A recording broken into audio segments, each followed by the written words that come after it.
board members who will be coming in a bit tardy because they are currently at a behavioral review committee. But we will go ahead and get started. Frank sends his regrets. He had a conflict this evening and was not able to join us, as does Alan Gordon. And Jim Baines is probably at the committee meeting. We'll see. Or referee. Or referee, one or the other. So we'll go ahead and get started. Anyone else that That's it. And Sarah is not here, right? Okay, we received a copy of our meeting minutes from the October 23rd meeting. Does anyone have any amendments that need to be made to that document before we ask for a motion to approve?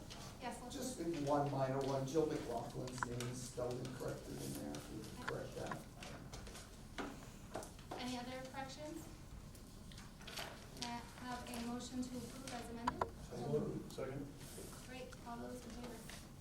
Any abstentions with that? You're an abstention? No, I'm not. You are an official board Right. member at that time. So you will want to abstain because you can't approve and you can't. No. Tony, and then, even though you were here, as a community member, which we appreciate, John. Okay, adjustments to the agenda? You have one that's in your blue packet this evening. We have another nomination. We have two nominations this evening under nominations, and we have one later under new business. This time we'll invite anyone who'd like to address the board this evening to step up and introduce themselves. I don't believe anyone signed up, but is there anyone in the audience that would like to address the board tonight? Okay. Hearing none, we'll go into the board chair report. I'd like to take the opportunity to welcome our newest board members.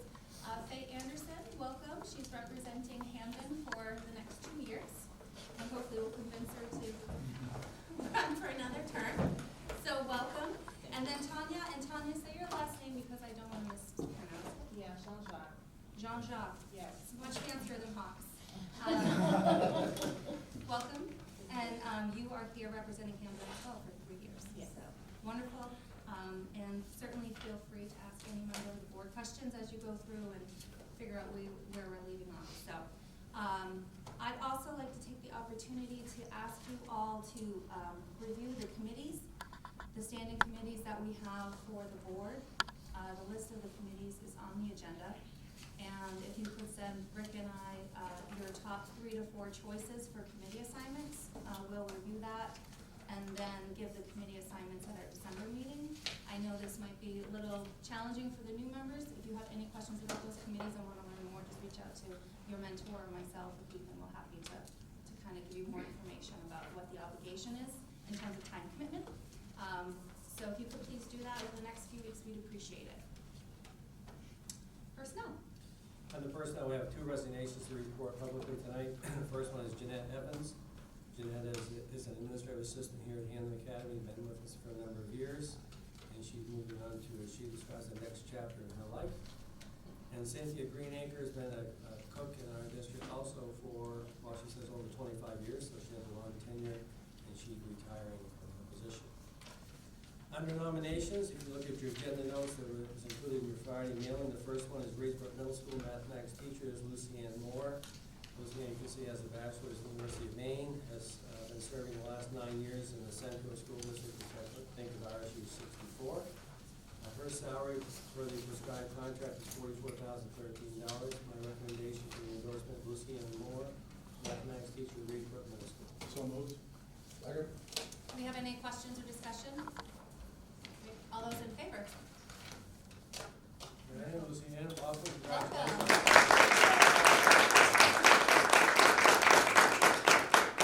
Sitting to her right is Rick Moore. Rick was on our school board for a number of years, a few years ago, so Rick is back to her. You like I look familiar? Yeah.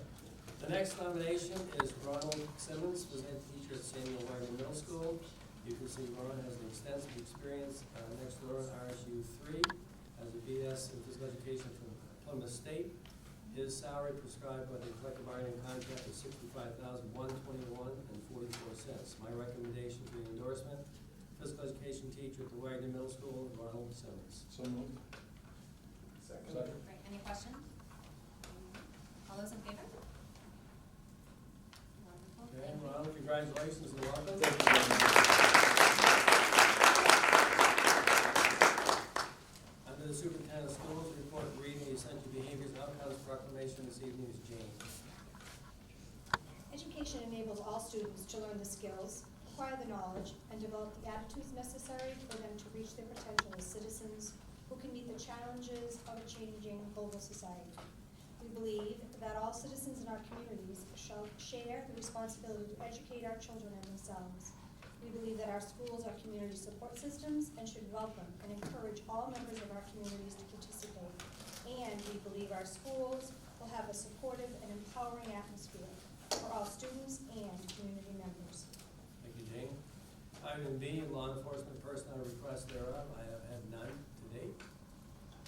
Letter C, teacher preparation on mathematics content. So, Mrs. Giard, if you give us an introduction to our presenters, please. Sure. Come on down, crew.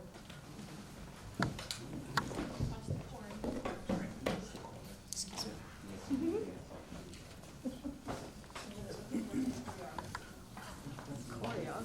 Oh, man.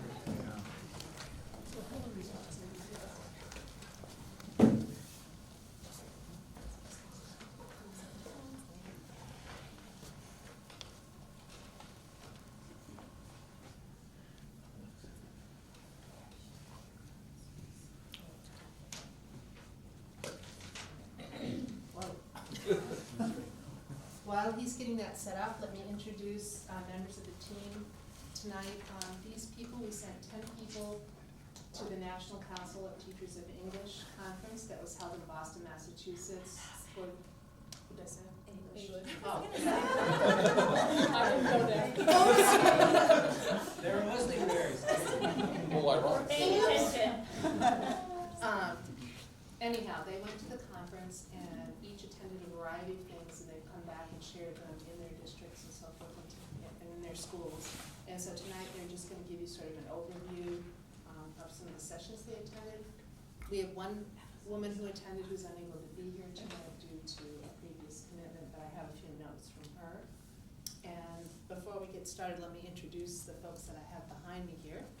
This is Amanda Grove, who's our math coach in Winterport, who just reminded me that they were at the math conference. This is Abby Marvin. She teaches 5th grade at Weatherby School. Sue O'Brien is our instructional coach for the district. Next to her is Vicki Bailey. She teaches grade 1 at McGraw School. Audrey Cliff teaches math at Reedsbrook Middle School.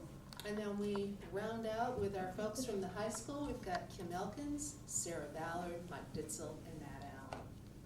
So I'm going to let them take over as soon as I get my little code. Maybe.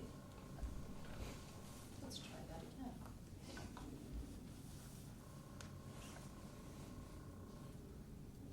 I love it when it works.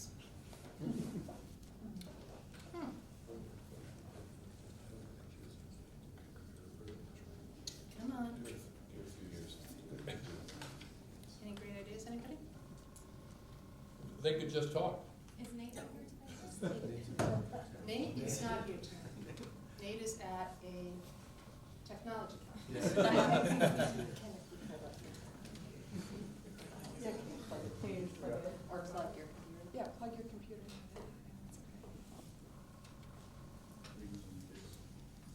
Or maybe that's why AirPlay won't work, because it is plugged in. I'm so sorry, everybody. Take your time, kick it.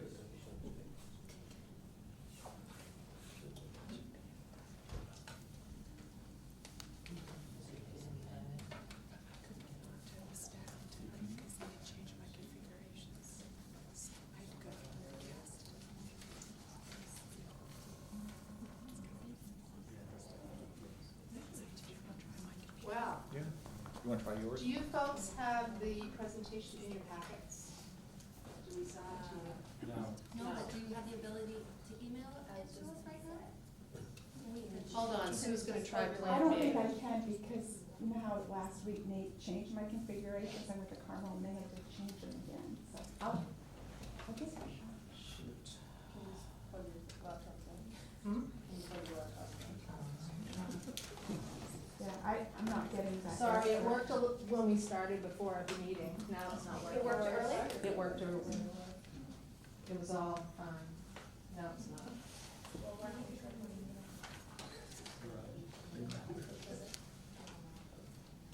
Can you pull it up on that computer? At least I'll leave my computer here Yeah, so we that's can awesome. see it. Yeah. I think the interpretive dance would come in handy. Okay, Ben, unless you're gonna get up there and do that. I certainly it worked before. We can count. So maybe we can.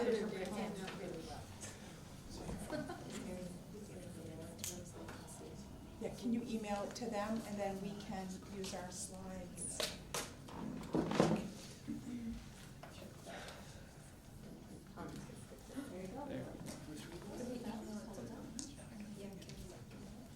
Can we email it to that computer?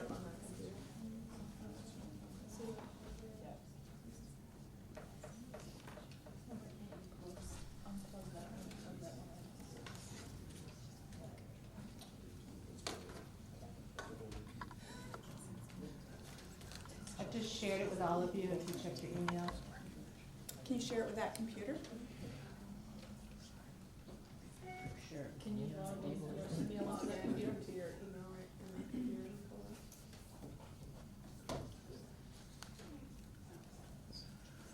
Is it Thomas or Tom?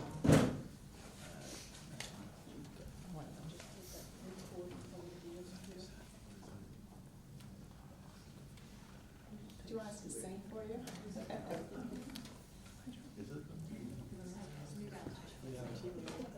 No. How embarrassing is this? Well, would it hook up to this laptop manually, physically?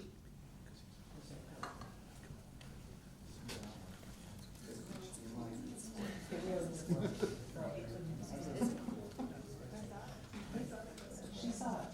It's true. I think we all have it down there.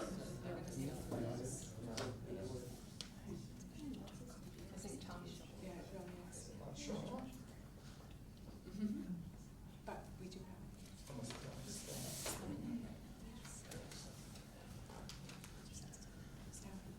But did you get the email? No, because I'm not used to using a Chromebook for this.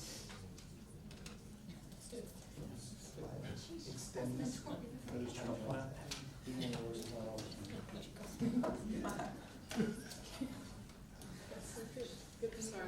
That's okay.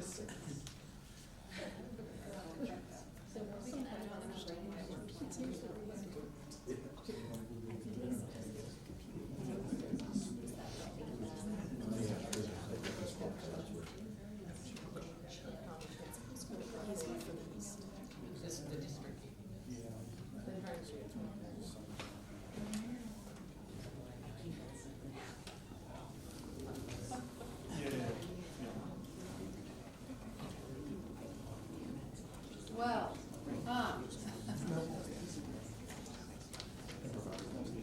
let's start winging it. We'll start just chit-chatting and we'll figure it out as we go. So does anybody want to start us out?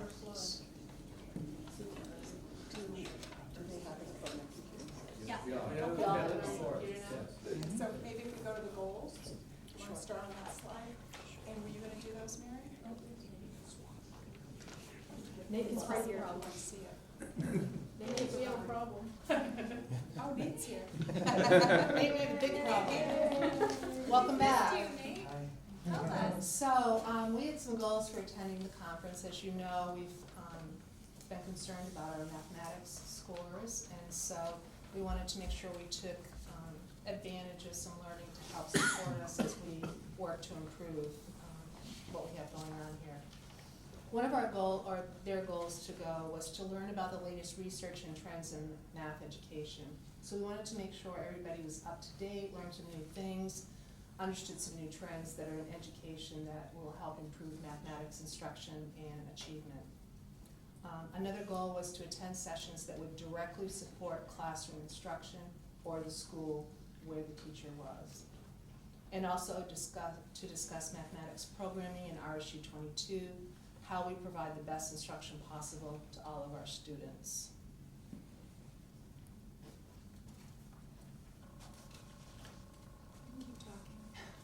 That would be me. That would be you. So, I serve as the math coach in the Winterport schools, and my name's Amanda Grove. And I attended, a session on math coaching by Barb Everhart. It was called The Coach, the Novice, and the Expert.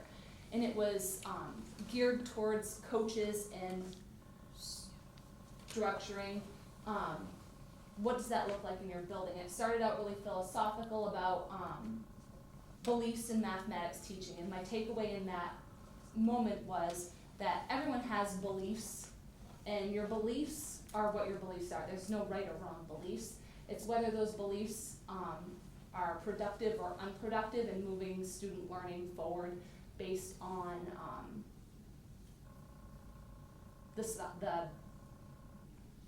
the research-based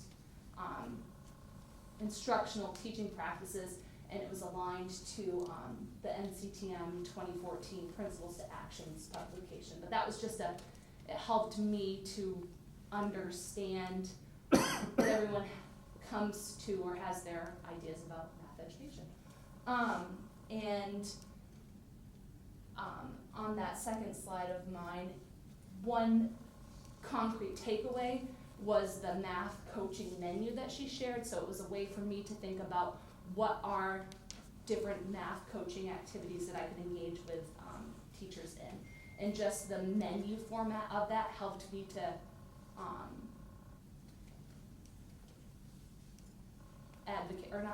but kind of like market it to teachers and say, we could do this or we could do that. And it was a good talking point. But my big takeaway in that whole session was that the biggest bang for a coach's buck comes in that planning session with teachers. So it's when you're in those planning sessions or you're co-planning with teachers that a coach can really have a big impact on helping a teacher move from where they currently are and where they want to be. And the comment that the coach is kind of like the bridge between where a teacher is, where they want to be, and the coach is the person who can be there with them day to day for a coaching cycle and help them make that move in their practice and in turn impact students and learning. So I'm very grateful and appreciative of the opportunity to have gone to this conference. Like, really excited that I got to go. Had many fangirl sessions where Audrey, you're up. So hello, I'm Audrey from Leesburg, and a lot of the sessions that I attended talked about opportunities that we can give our students, such as more think time, because our students come with so many different perspectives from mathematics, whether it's from their real life or from their previous math classes. They already have all the tools. It's my job to help give them some structure and guidance to see how those tools can be used in different ways. So part of that is giving them a structure to think about what they already observe and then be able to push them towards different goals. And in that conversation, the kids are always making different conjectures, and we have a discourse between peers, and that's when the conversation really changes from me telling them how to do something and them just replicating it and doing the root computation, to them making a conjecture and then talking about it with a peer, and then through that conversation figuring out, oh hey, I just need to adjust this little thing, and that misconception they may have started with naturally just goes away. And on the slide I have some multiple representations that students have shown for solving the same problem. So the problem was to have how many drops would you have in 1.5 droppers if there were 4 drops in a third of the dropper. And as you can see, 3 students solved it very different ways because no 2 students think the same way. So we really want to give the kids their opportunity to show what they know in the way that makes sense to them, and then give them a chance to learn from their peers on how they solve the problem. On the next slide, there's a visual that has a grid and then a red box. So if you're looking at this picture, you may think we're in a geometry unit. It's area, perimeter maybe. But this is actually a visual for learning square roots, because many people don't realize what square root even comes from. The square root of a number is the side measure of the square, and this gives the kids a visual tool to go from that concrete visual of what a square is and what the square root is, in this case 4, to the algebraic representation showing it on the radical symbol on their notes. So a lot of the sessions talked about how we need to start with a concrete example such as this and then build to that algebraic thinking and put the pencil to paper there.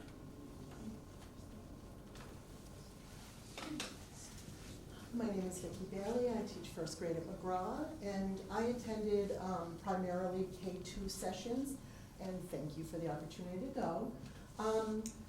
There were numerous great examples of activities and games, but the takeaway in all my workshops was focused on number sense. At a K-2 level, it's super important to understand number sense. It's a person's ability to use and understand numbers, and the same as Audrey just told us, we start at the concrete, we use manipulatives, we work our way to pictorial, and then we move on to the abstract before we throw them right into the numbers. On the side, it does say subitize. If you haven't heard the term subitize, it's when you can count with your eyes and you recognize numbers by sight. And at a first grade level, so many friends know this is 5, but still need to go 1, 2, 3, 4, 5 to count on.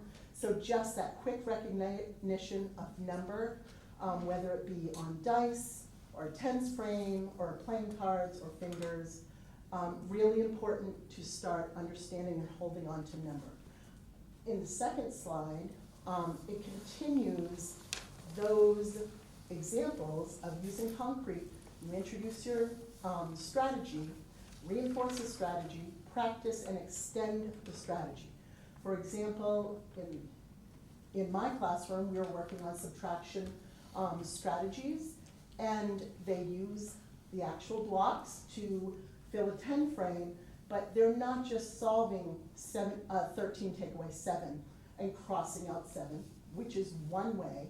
There's multiple ways of solving, and this strategy, excuse me, you count up, you make a 10. So from 7, I know that 3 more to 10, and 3 more gets me to 13, so I know 13 take away 7 is 6. And as they practice and become more familiar, they start understanding, when you go to the extension, they can start applying it as they go up through the grades, or even in first grade, to larger numbers. So I even use this example in my parent-teacher conferences, when they came in and said, I don't get this first grade math anymore. I said, well, you know, it's really helping kids to be strong in number sense and mental math. So if they can do 13 take away 7, they can then apply it to when they start understanding larger numbers. 253 take away 247, and now instead of writing it down on paper and borrowing and carrying, they can think, oh, 47, 3 more up to 250, 3 more up to 253, so they're 6 away. 253 take away 247 equals 6. So it really starts building that mental capacity for math. Thank you. Hi, Abby Marvin, 5th grade at Weatherby. I went to a lot of great sessions, so it was kind of hard for me to pick. I think I had like 3 slides on here at once and tried to limit it down to 2. So I really appreciate the opportunity. A couple of sessions really stood out to me. The first one was about engaging students throughout your entire lesson. One quote I took from this lesson that really struck me was that students are going to decide in the first 5 minutes of your math block if they're willing to engage in the rest of your lesson. So that just made, that was really powerful to me, because I want students to be engaged throughout the whole lesson, and if they decide in the first 5 minutes that this isn't worth it to them, then I've done something wrong. So she shared, I can't remember the presenter's name on this one, but she shared some wonderful engagement strategies, and I had 2 here and chose the theme because of the time of year. So the first is just a picture, and it's called a See, Think, and Wonder, where I would just maybe put this picture on top of, or on my board and ask students what they see, what they're thinking about, and what they wonder. And so we might just be thinking that this is pumpkins, and we're gonna be learning about Thanksgiving. I'm actually learning about lines of symmetry in the pumpkin that I see there. Or I'm learning that there are 8 grapes on that bundle of grapes, and so we're doing, multiples of 10. 8 times 10 would be 800, and 8,000, and 80,000. You might look at the leaves and talk about the different lines of symmetry in the leaves or in the pumpkins. You might, you could pull anything from that picture. And so just putting a picture and letting students do some of that work already, not to mention the fact that they come into math and see a picture on the board and I'm not telling them what we're learning to start with is a little bit exciting. The other one is a grocery list for Thanksgiving, and so that's a lot of turkeys, and we might be learning about adding decimals that day, or we might be learning about price per pound and doing decimal multiplication that day. So just a couple of really quick engagement strategies that get students interested in the lesson without giving it away and having the same routine. And these are just some really interesting bullet points from the lesson about hooking students is always an opportunity to link the lesson with inquiry, get students excited and interested in forming their own questions about the lesson, engage them in reasoning and sense-making activities, provide entry points for all learners, so any one of my learners could look at that picture and find something mathematical about it.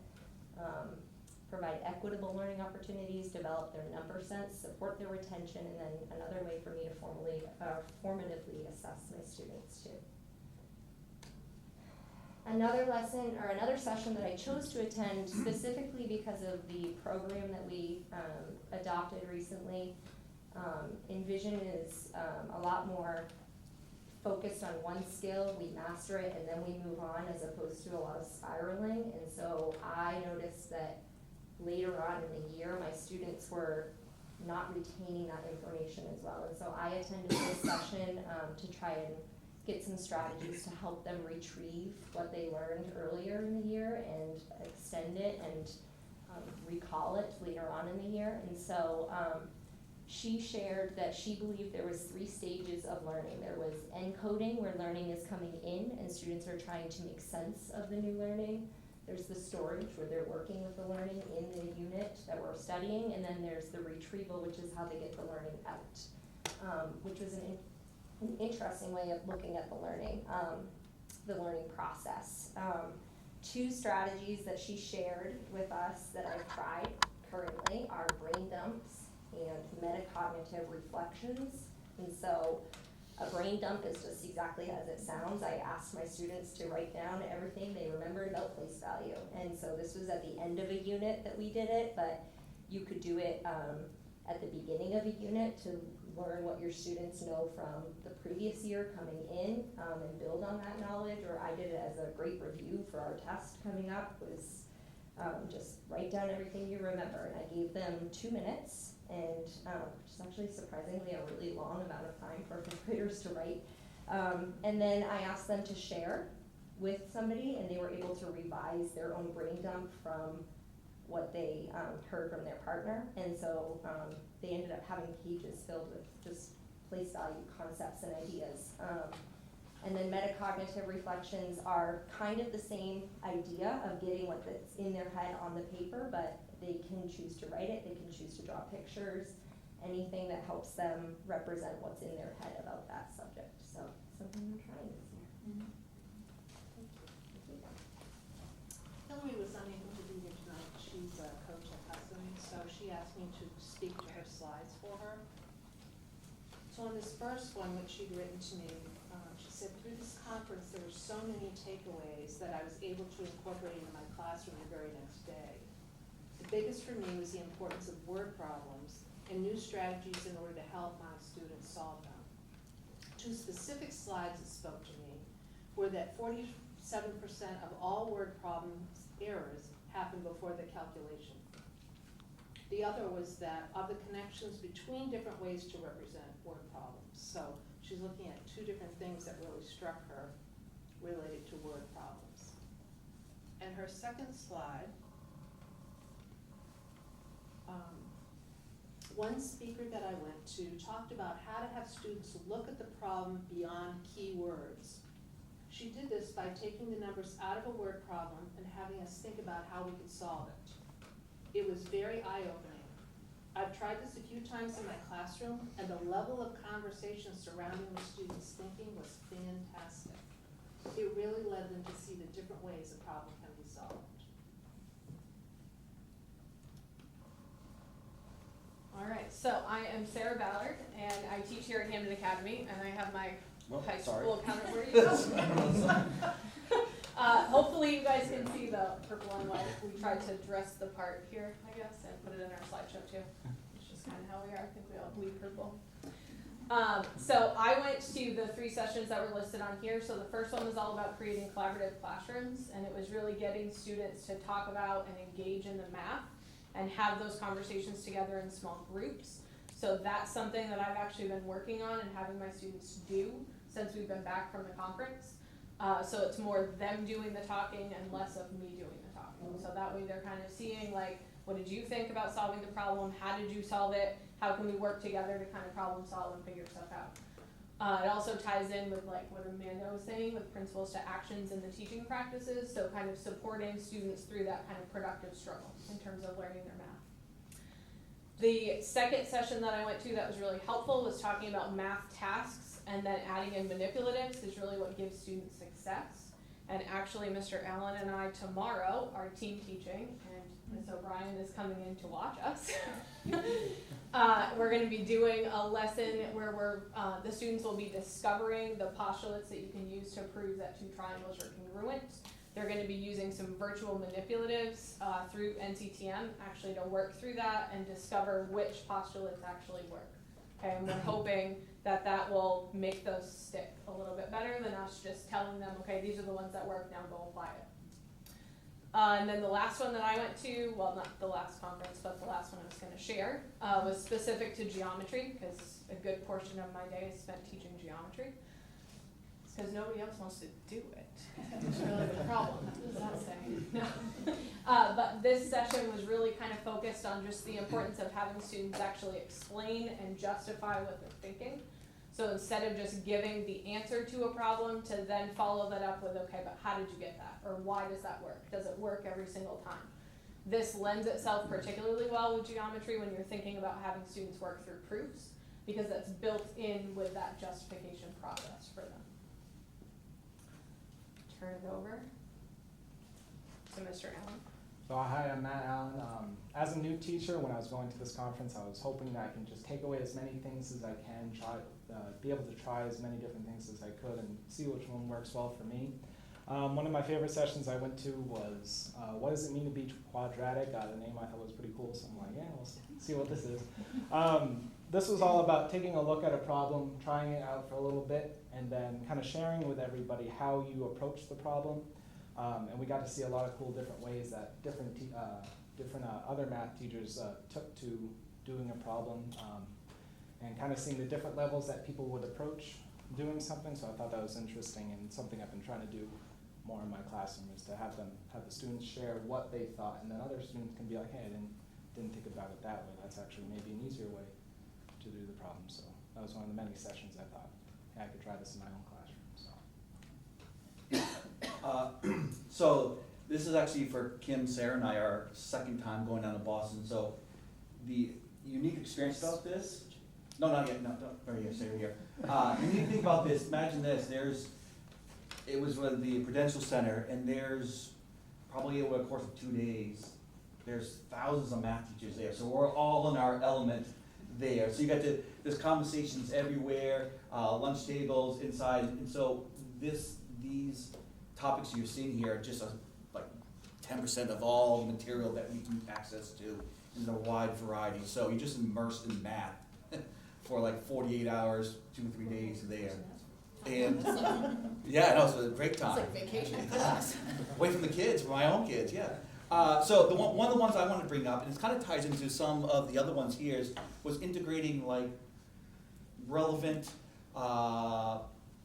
real life problems, not like going to the store and who buy 34 watermelons and 6 tomatoes, whatever, but actually to things that we see in the news, things that happen today, like climate change is a big topic, actually payday loans, interest rates, and hot car temperature. And this one session went to just was saying, you know, don't just use the old traditional like train A and train B, you know, that's the real life context. Do things that are engaging the students now, that's in the popular news now, and maybe engage them there. And it takes a little bit more work, because maybe you have to create some of this stuff yourself and do a little research outside. But when you can, you know, depending on the course, pull in when you can do that. So that one just gave us a bunch of different graphs, different types of examples to do that, to remind us that, you know what, math is just not just, you know, 2 + 2 = 4, but how does it tie out into the real world, and how can we use it? That also brings us to the SAT. The SAT, from when we all took it, it's a lot different. Now there's a lot more, and in the math section, you have to do some reading and actually take information from a passage sometimes, and they tie it to science, humanities, history, and you take information from there. So that's kind of changing the SAT. So this goes along with the changing of the SAT there. Yeah, thank you. Also part of it was a huge technology push too. And on the right-hand side, the KA Smart View, back many years ago with the calculator, you kind of hold in your hand and kind of tell the students what to push. There is a computer program that we got a couple years ago, but I went to a couple of sessions to see how I can expand the use of it and my knowledge of it. And the great part of this technology is that while you're talking to the class and interacting with them, they can see not just the screen, the calculator screen that you're doing, but the buttons you're pushing. You can see like all those screens up there on the right. There's a calculator on the left, main screen in the middle, and small screens on the right. Before, students can only see one screen at a time on their own calculator.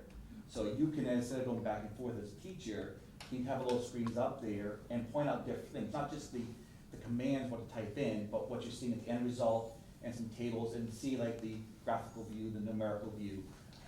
So there's some technology that the math department we're using, and just basically just brought back some more, I guess, tools and activities to go along with it. Mr. Allen went to some Desmos. Yeah, so I've always been trying to put more technology into the classroom, but I've always had a hard time trying to find, well, what's a good software to use that actually is relevant to what we're doing in class. So in calculus, I found a nice program on Desmos. We went to a conference where we could make our own lessons through Desmos, but Desmos also has a huge library of different lessons that we could try out. So I was able to find a great one that led into a lesson I was doing in calculus. The kids loved it.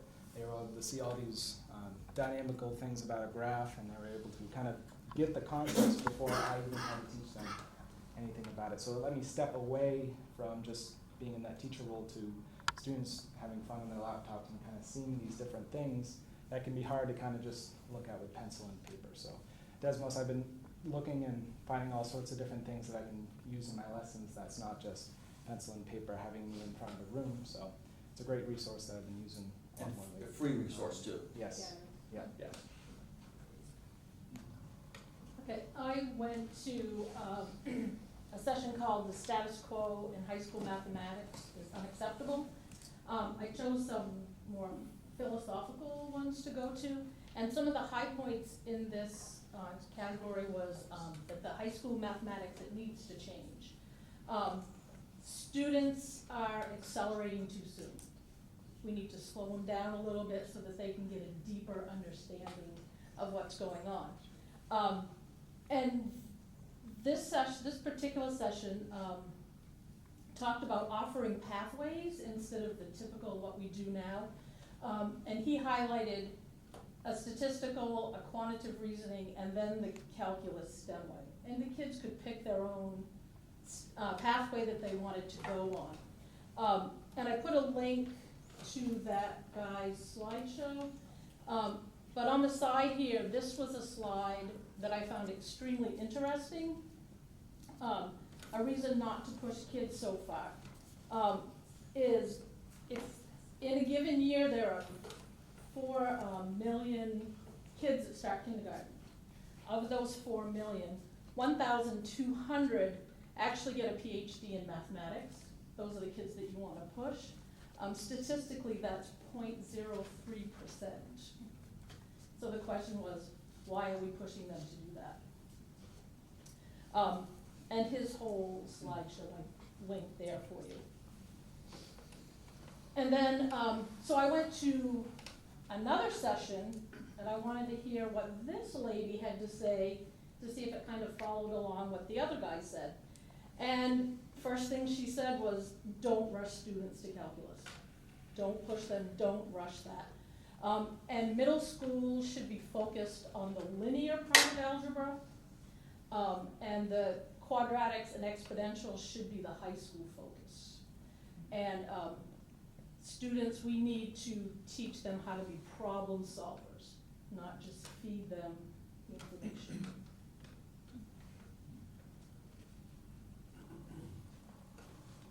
Right, I'm Susan O'Brien, and my question to you is, what do we do with all this? So I went to a session called Public Teaching, and this is not a session about public schools. This is literally about public teaching. So another way, we normally call them learning labs. So that is when teachers have embedded professional development. And let's say I'm over here, I'm teaching a lesson, and I have teachers back here watching me. So we talk about it beforehand, let's say a math lesson, and we discuss, what are you going to see? I might talk about why I'm purposely teaching things, and then they come in, they see me interact with maybe their students, or my students, or each other's students, and then it might be stopping partways through and say, oh, I'm doing this because, and then explain my thinking and what I'm doing purposefully for that instruction. So embedded professional development in the classroom with our students, so that kind of takes the excuses out, oh, my students aren't like that, or our town is different than that, and it really brings that home. So that's something we are going to take as an action step and come back to our schools with. So right now our plan is K through 5, we are planning on having these learning labs within the classroom where the teachers get to see their peers teaching classes and having reflection and talking about teaching and talking about student learning. So that's why it's public, is because people are seeing it. We've been using that model for literacy and both writing and reading in the district. I was able to go to McGraw School last Friday and watch it being done in kindergarten and first grade. It was very eye-opening, and then I was able to talk with some teachers that have also seen the literacy in 4th and 5th grade and how that is different. So we're going to be modeling that and trying that out in our district, and hopefully, not only with math, we might be able to get this public teaching in other subject areas as well, and take some of the learning from the math conference and spread it out. So this is bigger than, believe it or not, after all these math teachers, it's bigger than that. It's about professional development, both by getting their energy to come back, sharing it with each other, and moving forward with the other teachers. So it's not just the 10 teachers up here who are learning through this. So thank you for having us attend, and I think it's a great investment in our students. Thank you, folks. Any questions from the board members for our presenters? Okay. I have one. Based on the strategies that you seem really excited about getting as part of this conference, do these strategies that you were given already, are they already embedded into our current math program? Or do you see that a lot of these strategies would help supplement our math program? With our K through 5 curriculum right now, we're using Envision Math. Right. And many of the strategies are highlighted, but this professional development will enhance those with the classroom. But they are aligned to the Envision. Oh, they so are. Yes. So we are really, it's not a side, it's not something separate. Okay. And I believe that's the same with the high school, so, and middle school too. is envisioned. So I really think it is one more way to highlight that program and make it richer. Okay, thank you. Other questions? Lester? So, this might be directed to you, Sue, initially. I could geek out talking about math all day, but, Thank the- you. We'd be happy to do that. Yeah, you're in the right place. There's a phone app for the Desmos too. Yes, there is. As part of the public teaching, was there any discussion on how to communicate the teaching, approach to parents? Because a lot of times, a lot of the anxiety doesn't even come from the children. Right. It comes from the parents and Right. the students. Actually, they didn't discuss that, but that might be a really good thing to do. Maybe we can take this a step further. I like that. And we could do a learning lab where parents could come in and see the teaching and understand the reasoning behind it. Yeah, that's one of the things, in my math for teachers course, I stress to my students to always communicate Right. what you're doing with parents before you do it, Right. to Right. have them Yeah. on board. That's great feedback. Thank you. You're welcome. Other questions? Okay, folks, thank you very much, we Thank you. appreciate it. Sorry. Thank you.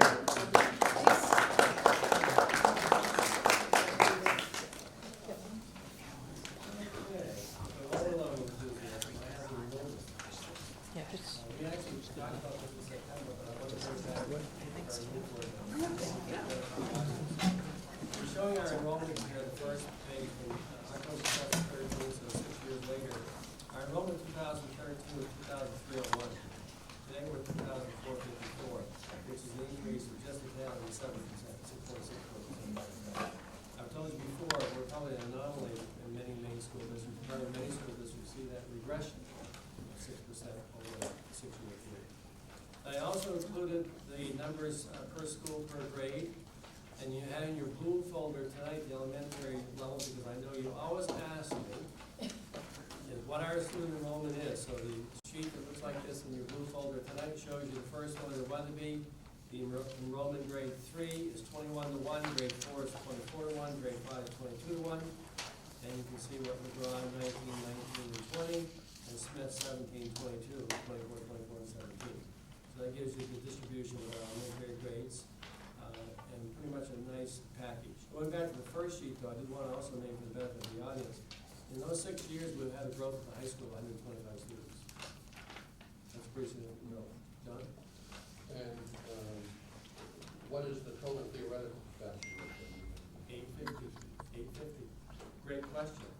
Because if the enrollment is going to continue this trend, this board, a little bit backwards planning, needs to be thinking about what does this mean with this infrastructure. As all of you sitting around this table know, the 3rd floor, if you go up and you walk west to east with me, west to east on the left side of that building, it's just a cinder block wall. Behind that infrastructure is the infrastructure to expand those classrooms, and I'm making it sound simple. The wiring, everything is basically there to open up, I believe if I remember correctly, either 5 or 6 classrooms with a minimal expense to do so. That actually is a part of school construction back in 2011 or 12 or something like that. Well, a lot less expensive than building another new building, or Exactly. and a lot better than having portable classrooms There you go. in the parking lot. That's exactly right. And that 850 is not, as it currently sits, that's with expanding those classrooms. No, the current 850, John, good question. The current 850, that would expand, I'm gonna make that, that's gonna expand it probably to around 1,000. Okay. Ballpark, probably.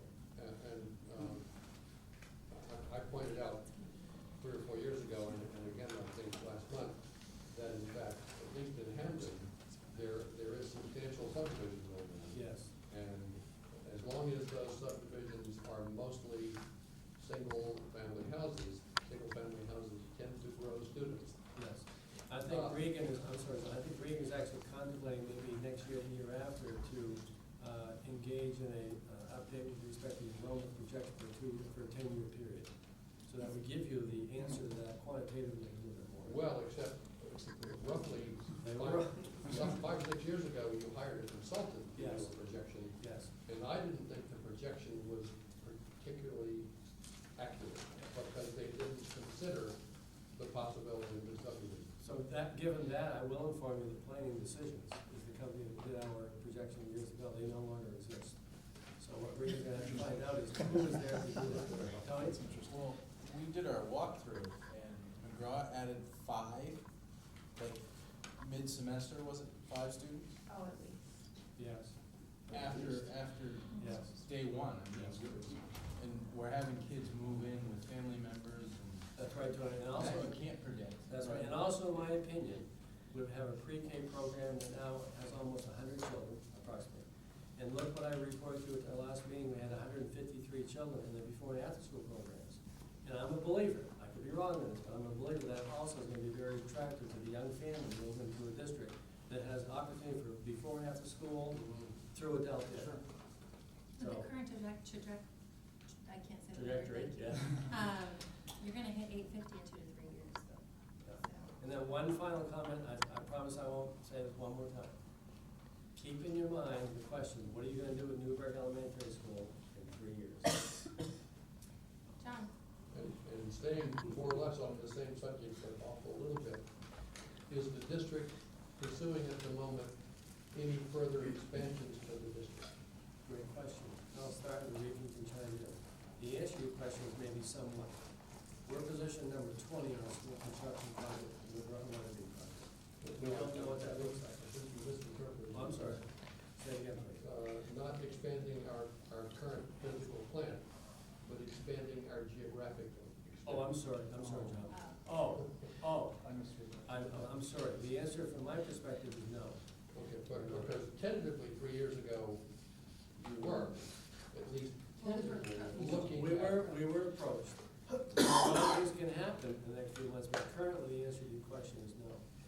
I do want to get back to what I thought your question was though. Okay. Because I have a follow-up. The McGraw-Weatherby project is position number 20. I have an interest, given I live in the county on the weekends. Fort Kent, St. Agatha, and Madawaska are looking to close their schools and make a mega high school at $120 million. That's been approved by State Department of Education.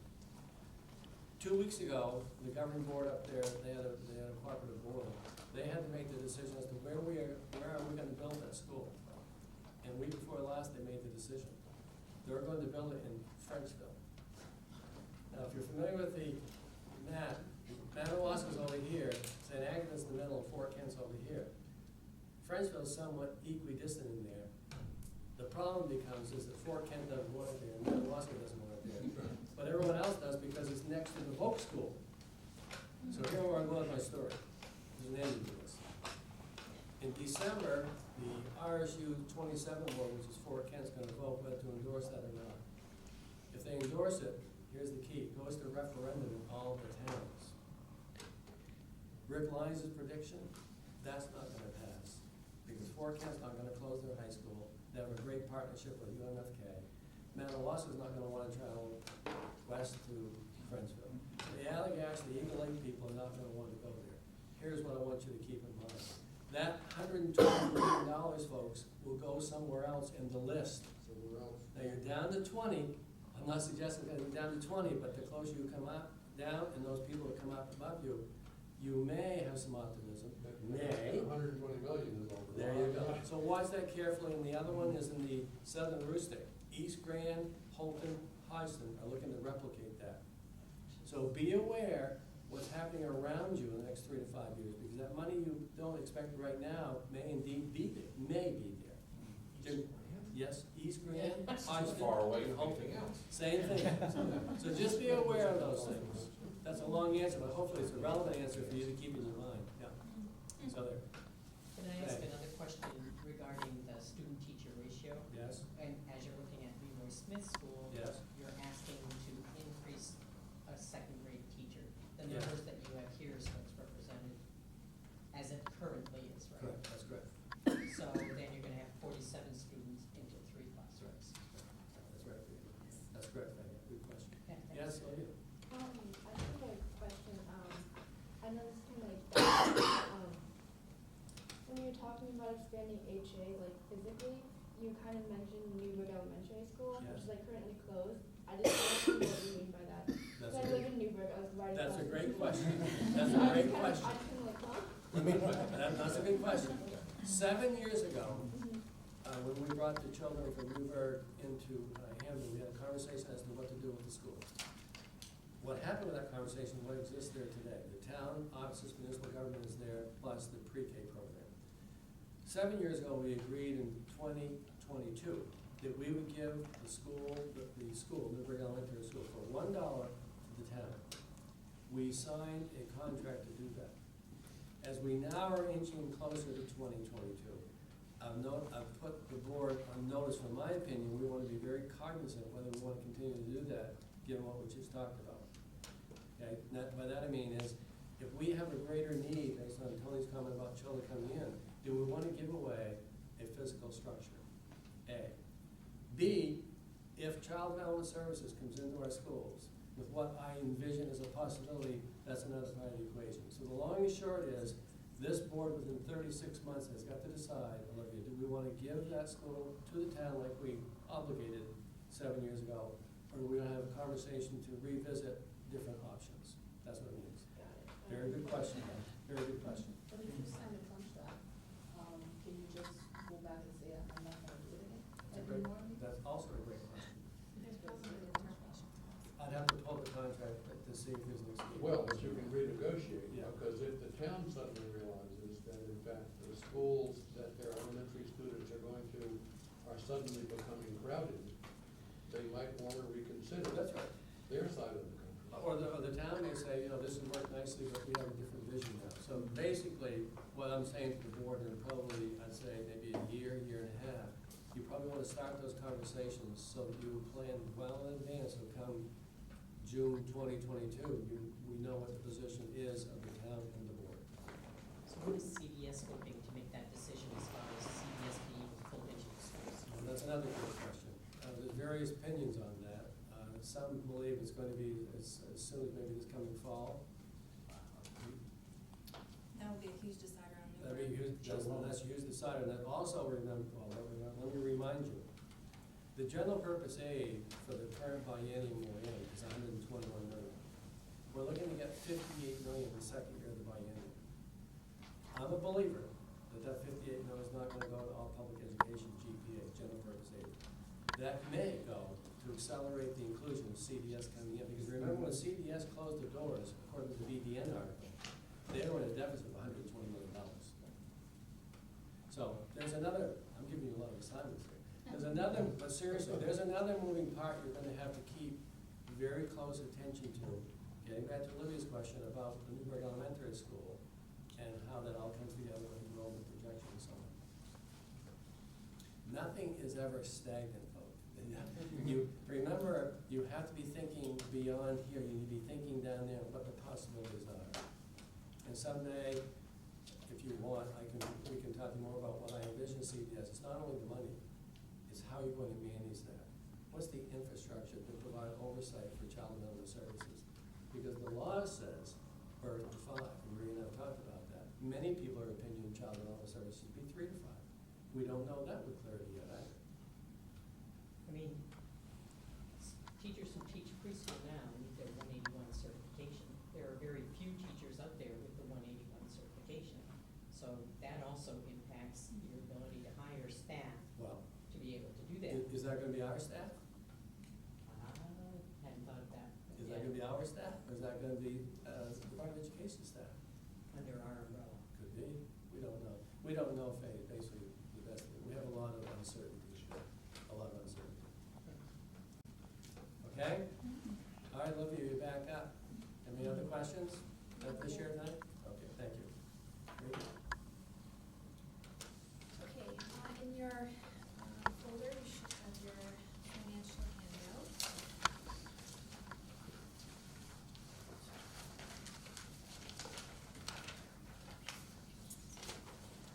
So I'd like to give you the context for the financial report this month. For the fiscal year, which runs from July 1st, and you should have an understanding that we have 61% of the fiscal year remaining. For the teacher year, we have 64% remaining. And for the student year, we have 66% remaining. Considering those percentages for the fiscal statement, that all of our accounts are running well with respect to those percentages. I want to talk about each one just for a moment. Article 1, with regular instruction, we are tracking right now right at 68%. We will start to see Article 1 drop down because we are making the moves right now, especially at Smith School, to hire a second grade teacher. We're also in pursuit of a special education teacher, and we have recently made an offer to an ed tech. Special education will come out of Article 2, and we feel as though we'll make strides in trying to find someone. It's not easy to do, but we are trying to poise this position so that it has a very specific job duty and might be more attractive to special ed teacher candidates who would be out there. We also have a situation where University of Maine will be graduating students in December, and so we are advertising and pursuing folks who have that. Article 4, other instruction, that is mainly athletics. We did just pay out some fall sports stipends, so we will see that will stay pretty steady until we make our next round of payments later in the year. Student and staff support, Article 5, we've talked about that before. The reason it's tracking a bit lower than the 64% is because we make a lot of purchases for assessment, curriculum in the summer, so that we're prepared for the school year to start. And then your remaining articles, 6 and 7 with administration, are primarily salary, and so they're tracking well there. And then our transportation contract, we are paying the same amount this year as we did last year, so we are tracking just fine. And facilities management, we've just paid for our first additional need for salt because of the ice, so we'll start to see that track down a bit as we continue to work on maintaining the campus. Any questions on that?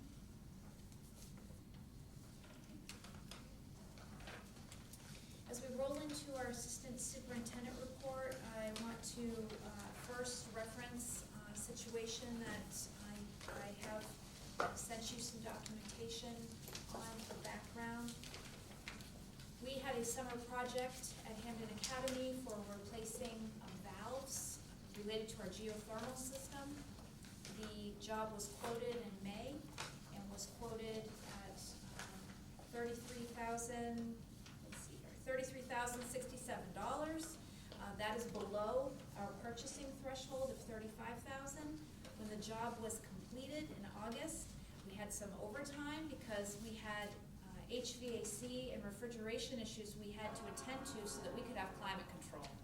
And I think anyone, teachers back there, you remember how warm it was when we came back. So we tried to just get that done, and it brought the bill $1,900 over our purchasing policy threshold of $35,000. So I'm here tonight to ask for your approval for us to send the check to ABM Mechanical for the fix of the valves. So moved. Second. Any questions or discussion? They quoted us. The quote is not an estimate, so was there language in that that allowed them to go over the quote? 'Cause Thank you for saying that. I think my word quote is probably too strong. The reference in this is Okay. we are pleased to provide a budget for the reference project. Okay. And in Maine, I do believe that there is a threshold of 20% that you can exceed in a project, so we would have to pay it. Okay, I was just curious. Yeah, good question though. My understanding, as you described it at the finance committee, is that a perfectly sane person could look at these two things that they did and say that they were two separate jobs. One of the jobs was specifically fixing the valve with reference to the geothermal, and the other one had to do the same kind of work, but a different problem. It wasn't the valve and the geothermal system, it was fixing the controls on the entire climate control system for the high school. And so hypothetically, you could have gotten two bills and paid it in two separate payments. But I think that very responsibly you said, I don't want this to look like I was fudging our limit for competitive bidding. And so you've come here, even though you could say it was two different jobs, you're asking for approval because you're paying with one check. And so at a glance, it would say, oh, a little bit over the competitive bidding limit.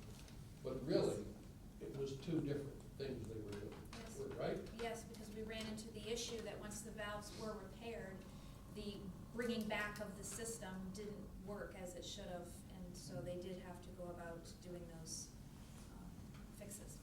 Thank you, Jen. Any other questions or comments? Okay, we have a motion on the floor. All those in favor? Any opposed? Great, thank you. And then I'll just move into a review of the Assistant Superintendent report. You can see in finance and budget, we are coming out with budget development, timeline development. Rob and I will be moving toward that. The administrative team has received their first documentation about our budget process and the timeline for when their meetings will begin in the central office. Our 19 audit is in progress. We have had the office visit, and so they simply are now taking all of that information that they spent 2 days gathering, and they are asking us for any backup that they need, and we should have the report in December. I continue with a listening tour to different groups. I went to Wagner Middle School today. It was a great discussion. I've also met with the Hampden and Winterport town managers. I am in touch with Frankfort to get a meeting on the books, and we are reaching out to Newburgh as well. So I look forward to concluding at the schools by Christmas. And then we're going to be talking, and Olivia, I'll be reaching out to you and Sarah. I'll be reaching out to student groups, going to PTOs as we get into the new year. And then, of course, as I've mentioned before, if there are groups that you are interested in me attending or reaching out to, let me know, because I'd like to pursue those. Parent-teacher conferences, I just want to comment that I certainly was around buildings for parent-teacher conferences, but also attended them for my own children. And I can't say enough about the professionalism, the organization, the way that we smoothly get those done here. And I just want to thank all the teachers and administrators in our district for putting that time into communicating with parents. I think it's very productive, so thank you all for that. Diversity Forum follow-up is going to occur, and that is going to be slated for Thursday, December 5th at 7 p.m. in the Dining Commons. And I just want to tell you now that we'll have some whistles because there will be basketball practice simultaneously. But I'd like to keep our building full and go ahead with that. We're looking forward to being able to talk about what we've done since the last forum and give community members a chance to come back together. And please attend if you're able, and invite anyone that you think might be interested in that opportunity. Building and facilities, we had building walkthroughs in every campus, and we took 2 days to do that. And I certainly appreciate all building committee members that came out for those. We've identified this year, I will say that most of what we really need to do will be renovation that is minimal, but we do have roofing projects that we need to focus on heavily. So we'll be continuing to bring that information to you. On school safety, I'd like you to know that reunification is our theme this year. So we meet monthly as a district, and the schools also have their own meetings. But reunification is something that the safety entities that advise schools are saying is something that is underrepresented as being a firm plan. And that is if we do have a crisis, that we have an effective means of bringing parents to be reunified with their students so that people feel that it is well done, as efficient as possible, and as clear as possible. So we'll be bringing more to you this spring and have a presentation to you on what our plan is. Transportation, I have asked that Sear Transportation start attending coaches meetings that Fred Lauer is holding as athletic director, because we are in need of bus drivers. And there are many districts that are asking if coaches would be willing to drive their teams. And so Melanie came out to the meeting, and of course, this is the first time we've done this, so there were many coaches who were kind of sitting back. Not me, I can see. But we did have one person who might be interested, and so that is fantastic, because sometimes it comes down to one driver. And if you just have that ability, it's great. Working with the media, snow day decision process, we've gone over this in the past, but having new folks, I just want you to know how this works. Starting about 4 a.m. in the morning, I am speaking with the bus company. We also have our ears out with Public Works. They're advising us about what they're seeing. Melanie, Director of Steer Bus, she's actually out driving and she's communicating with me. We then start talking and we watch for emails. All regional superintendents get on the email in the morning and start sharing what they have, what their decisions are. So it's quite a comprehensive process, and it's amazing how much gets done between 4 and 5:50. So it's never taken lightly. And when the decision makes you go, I wonder why, there's generally a reason, and it's probably some level of forecasting that's saying that something's going to happen later that may not be apparent out your window right that moment. You'll see a Link 22 come into your mailboxes over Thanksgiving break, so look for that. A lot of great information in there.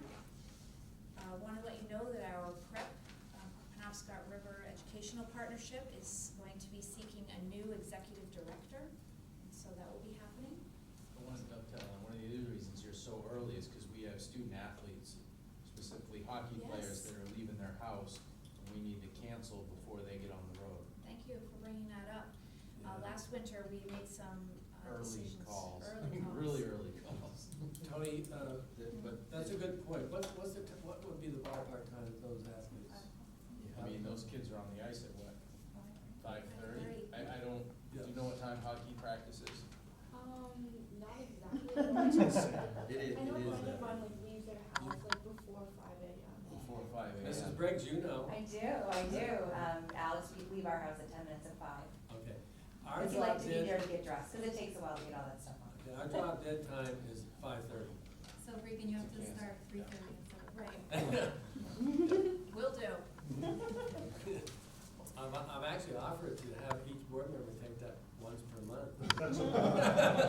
I resign. Just kidding. Yes. And then to conclude. I'm sorry. We want to explain what Penobscot River Educational Partnership is briefly, because some people may not know what that is. Penobscot River Educational Partnership was established about 1998-99.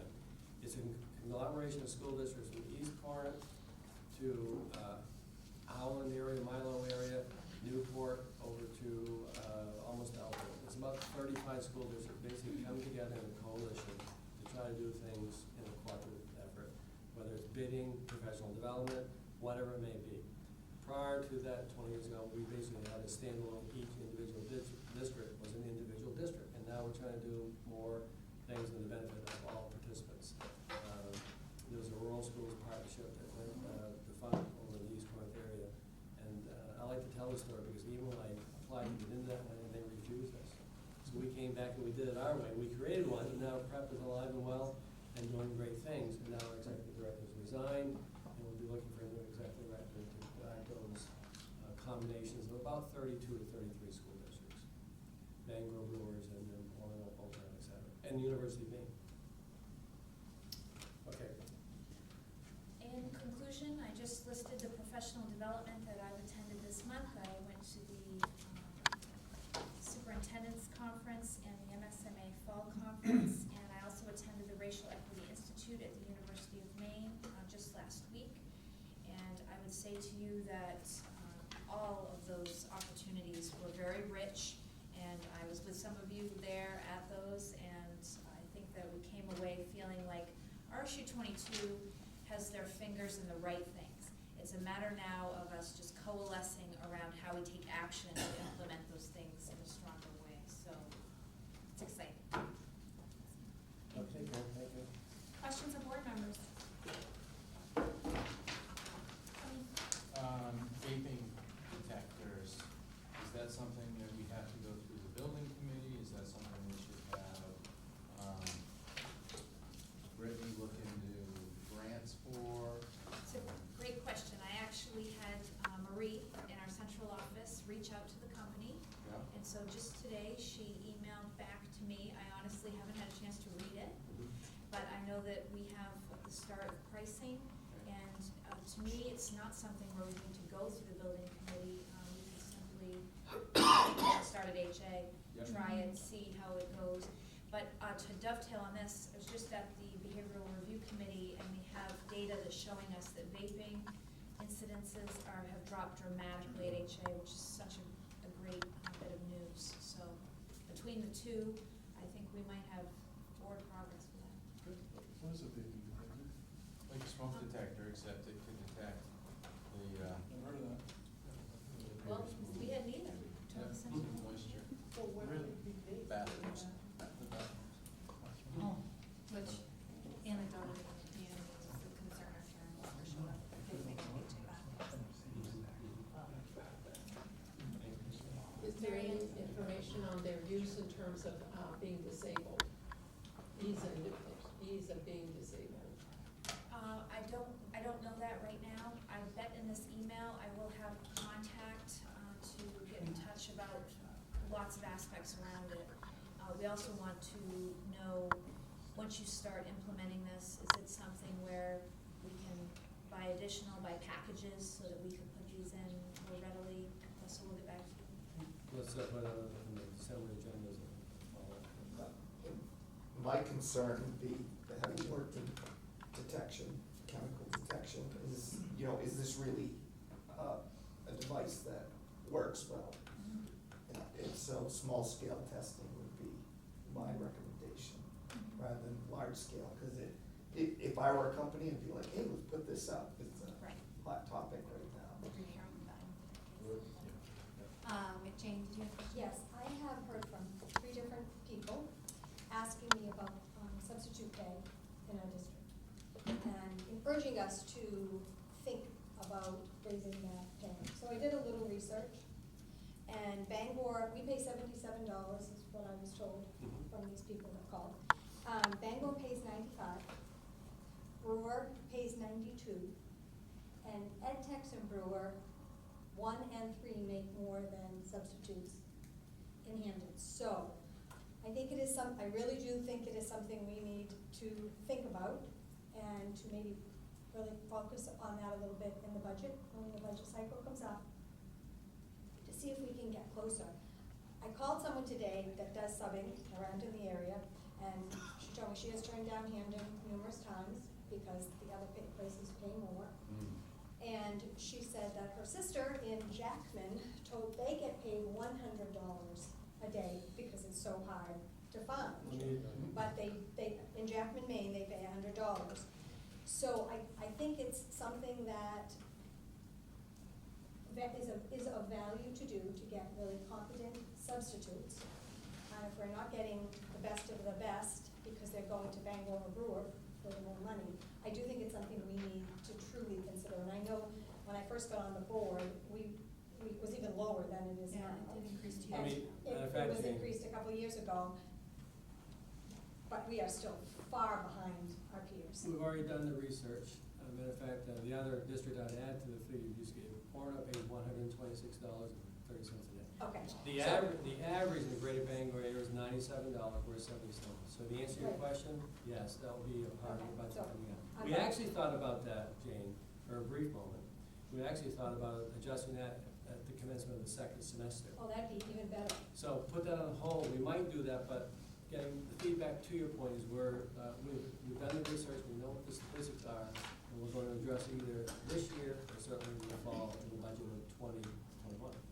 Okay, good. Just following up on that information, are long-term substitutes the same as? No, I'm glad you asked that question, Mary. A long-term substitute in our district is $150 a day, as long as they are certified and credentialed.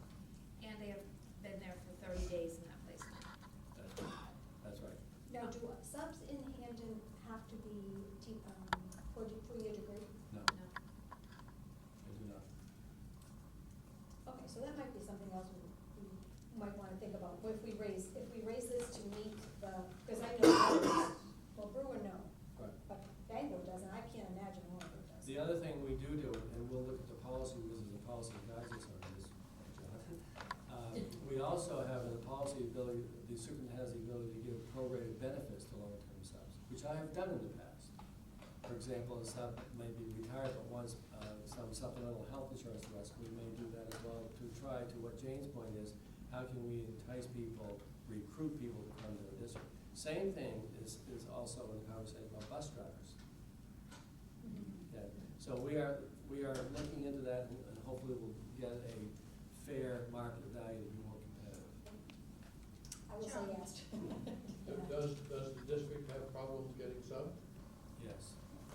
Well, I will point out from personal experience, 30 years ago, I subbed in Portland, Falmouth, and Vernon. And at that time, 30 years ago, it was, all districts required a 4-year college degree. And they paid $50 a day. We're looking at inflation over the past 30 years. We really should be at least $100. There's no question, there's no question.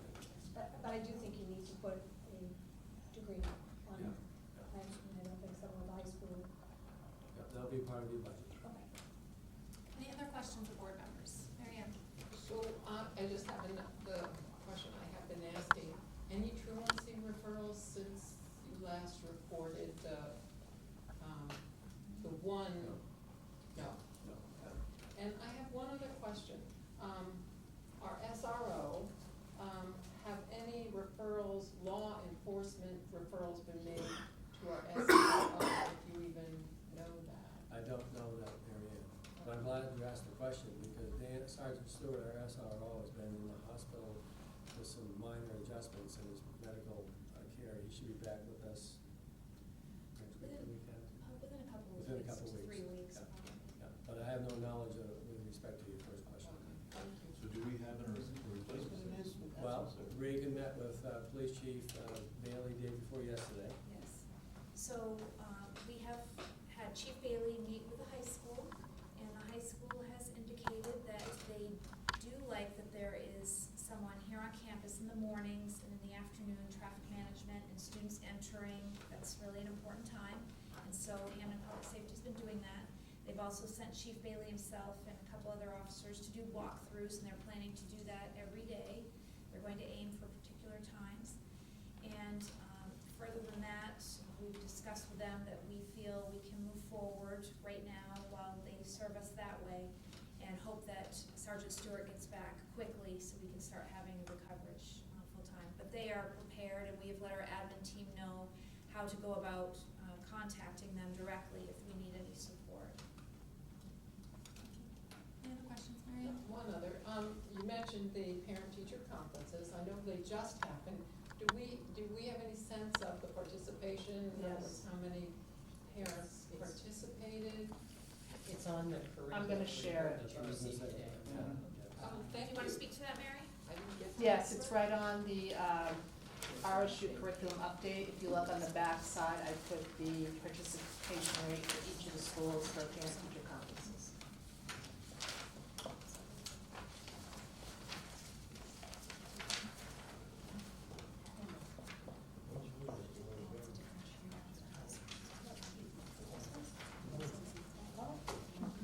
The high school wanted me to let you know, the participation rate may look low, but they actually provided 1,300 conferences.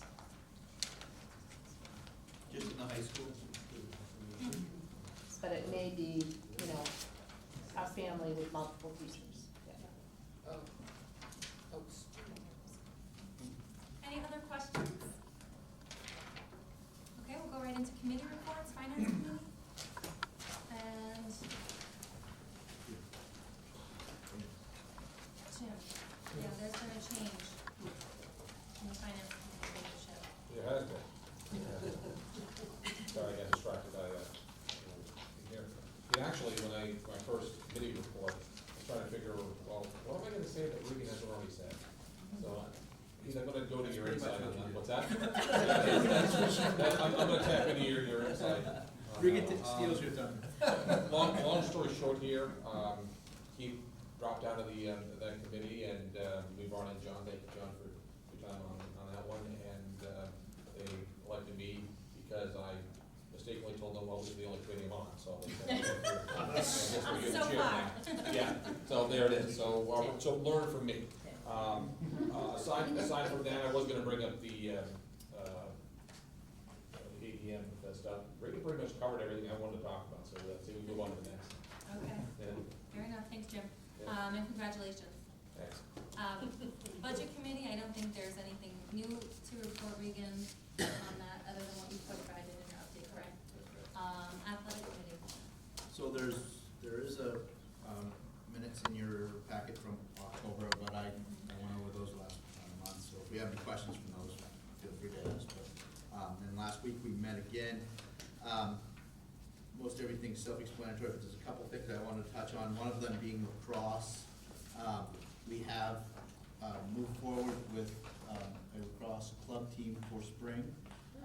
We've established a ad hoc committee of parents and myself, to, kind of explore what we need, what the next steps are, and really dig into the, where to go next.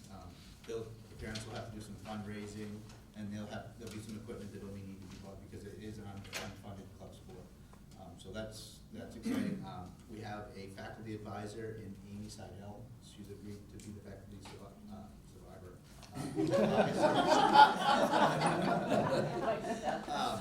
Along with help from some parent coaching that we'll establish as we go through the community.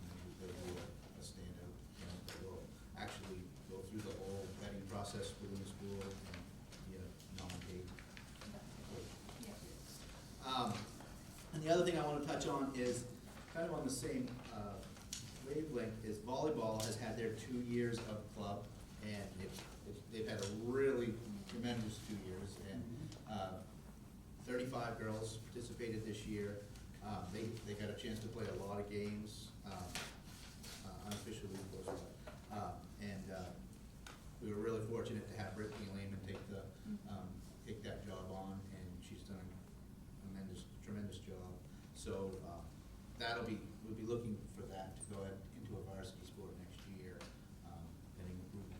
In fact, Heath, I have that on my agenda to bring to the board in December. So that'll be a budget item that we'll see on our, everybody see. Heath, I would like to accentuate the good news in your notes. Hampden Academy Boosters cleared $3,000 on MPA tournaments on Saturday. Yes. Yeah, there was tons of stuff going on this fall, turf was great. I think Fred told me that we hosted either 12 or 14 events this fall. Various sports, various Football divisions. games last weekend, and I think there's gonna be one this weekend, because I see some football teams practicing up there, so. Yeah. Yeah. Jane, did you I have a just have question? a question about lacrosse, and I don't know a ton about lacrosse, but what I know is that the girls' game and the boys' game is extremely different, so to have a co-ed team, when I read that, I thought. It's not co-ed, it's not. It's Co-ed not- club, they're girls, they're gonna be girls team and boys team. That's right. Oh, okay, so they're Right. separate, It's gonna be because I a- saw right, right. co-ed, and I thought, you can't have co-ed No. and lacrosse, there are two different rules, okay. It'll start, it'll be co-ed, but They- they're separate ways. Okay. Because you're right, That- one wears they're helmets, one not- doesn't wear yeah, helmets. they're totally different sports, okay. Correct. That makes me feel better. Great, thank you. Building committee, Alan's not here, was somebody gonna do that report out? I can. Okay, great, thank you. How much should I do? We walked through all the buildings, we found the stuff that was broken. Our team does a good job keeping the buildings clean, our boiler rooms, you can eat off the floor, and, there weren't any major projects that we needed to do. So, we're good till next year. Minus the vaping detectors, which will. Okay, great, thank you. Education committee, Jane?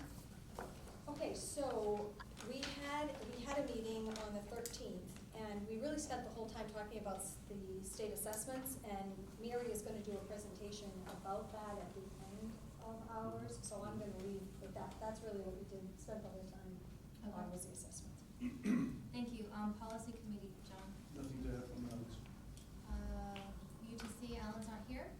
Behavioral review committee, Marianne? Dropout prevention committee, which is a subcommittee of behavior review, we met tonight.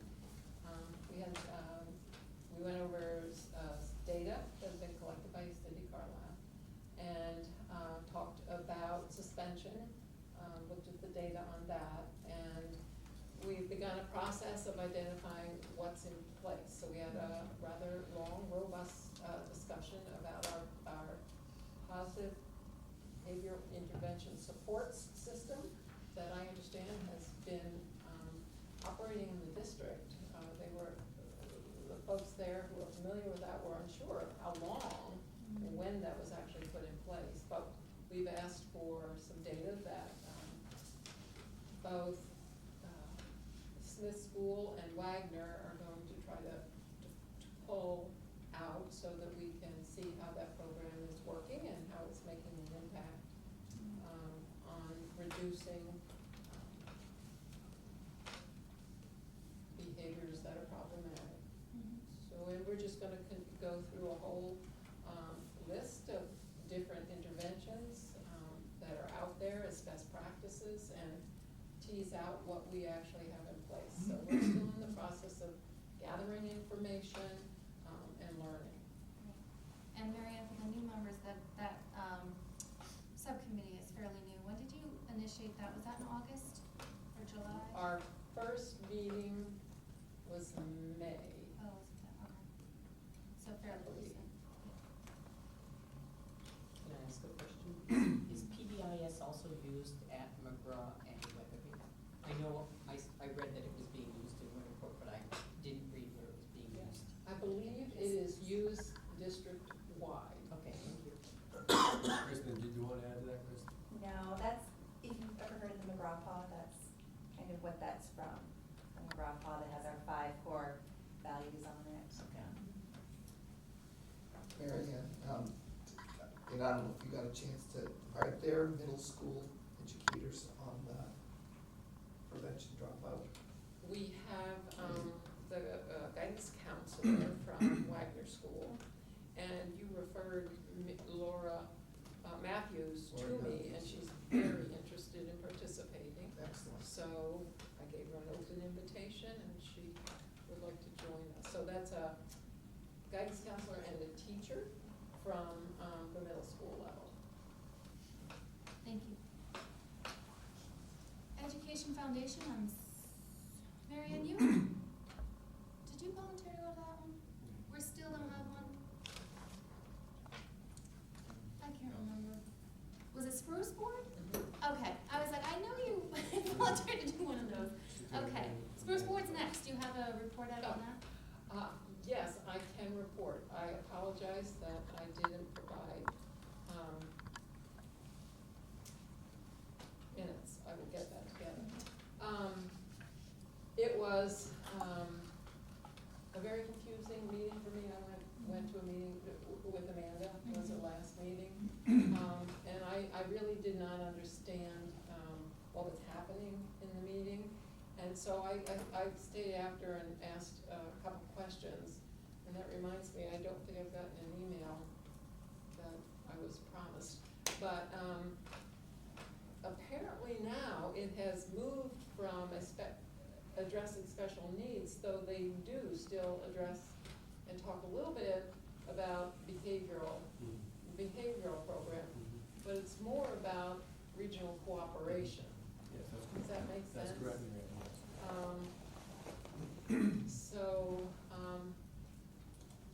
And there were superintendents there and people who would know more about that. I don't, that's not something I have any information that I can contribute to. So it felt like I was just there to, raise my hand and vote yes whenever they wanted us to vote yes. Were there other board members there, or was it primarily? No, there were a couple of Okay. board members there. Yeah. Okay. So that's my understanding right now, and they're not planning on meeting again until like February, so they don't meet very often. Okay. It seems to be a self-run kind of. So this group seems to be just logistically the legal required body for this, Conglomeration. You're Yeah. exactly right. So probably your next meeting will begin into budget development, for example, looking, and they have to develop and adopt the budget, much like a school board does. Yeah. That's correct. Okay. So I don't know how much of substance really I'll have to share at meetings, but, I'll do my best. Things that might be of interest to us, I'll try to pay attention to. That may Thank be you, a Mary. conduit where the child development services conversation enters, Marianne,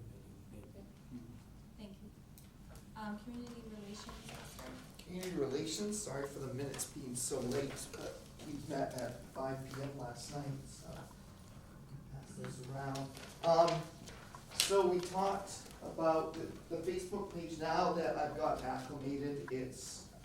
I'm adding agendas and not minutes so much, but the agendas and meeting announcements regularly. I also post an announcement about the Hampden election results and our new board members. The engagement with the Facebook page has increased since regular postings have gone on to that, so that's the good news. And today, we're even the first messages coming across. So like Lori Matthews left a message about the Dropout Prevention Committee on there, asking a question about that, and Leah Kresge asked about the minutes for the community relations meeting yesterday. So that's going. The diversity initiative we talked about, and the big news there is, as Regan mentioned, is the diversity forum on the 5th of December at 7 p.m., right, Regan? So if you can attend, that'd be great, unless you're teaching calculus, you can't. So, or if you want to teach calculus, you take my place, and I'll go to the diversity forum.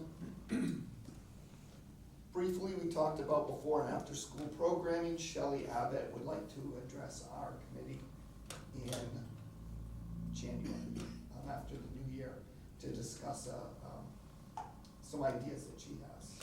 So I don't know exactly what the details are, but she's speaking to you, Karen, and Regan and I about this, so we look forward to that.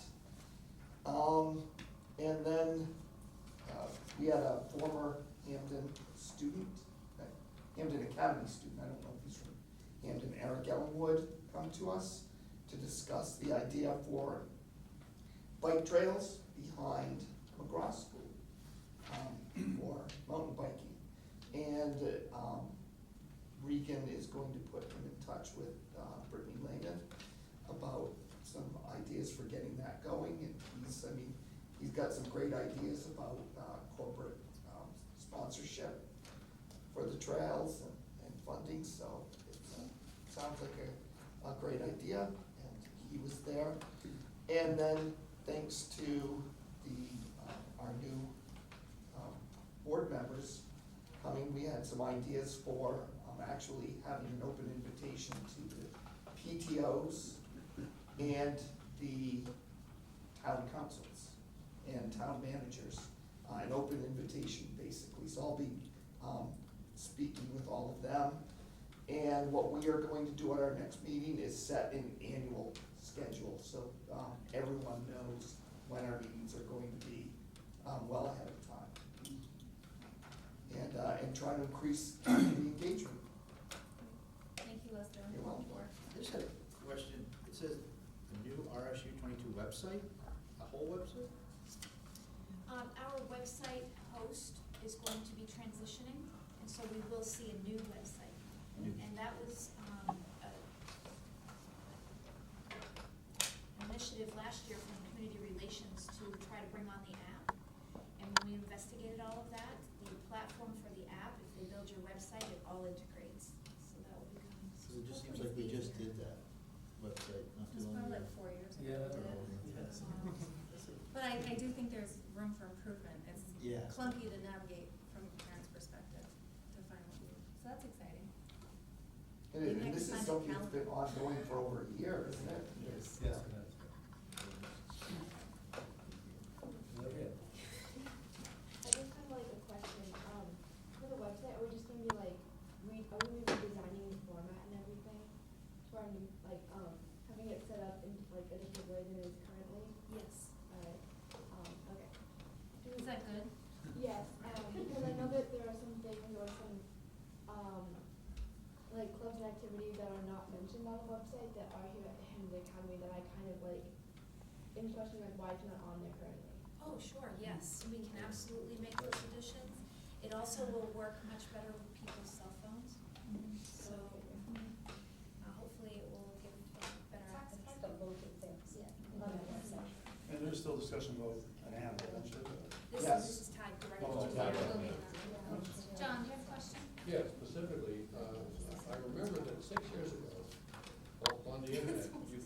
access the Hampden Academy Library catalog, which I don't think is available, and I'm just curious as to why that is. It's still there. It is Michelle still says it's still there. It's still there. It is still there. Yep, you just have to look under Resources? student resource, it's like under student life, I just had to Uh-huh. look the other day. Okay. It's under like Yes, I student did. life I'm or not a something. student.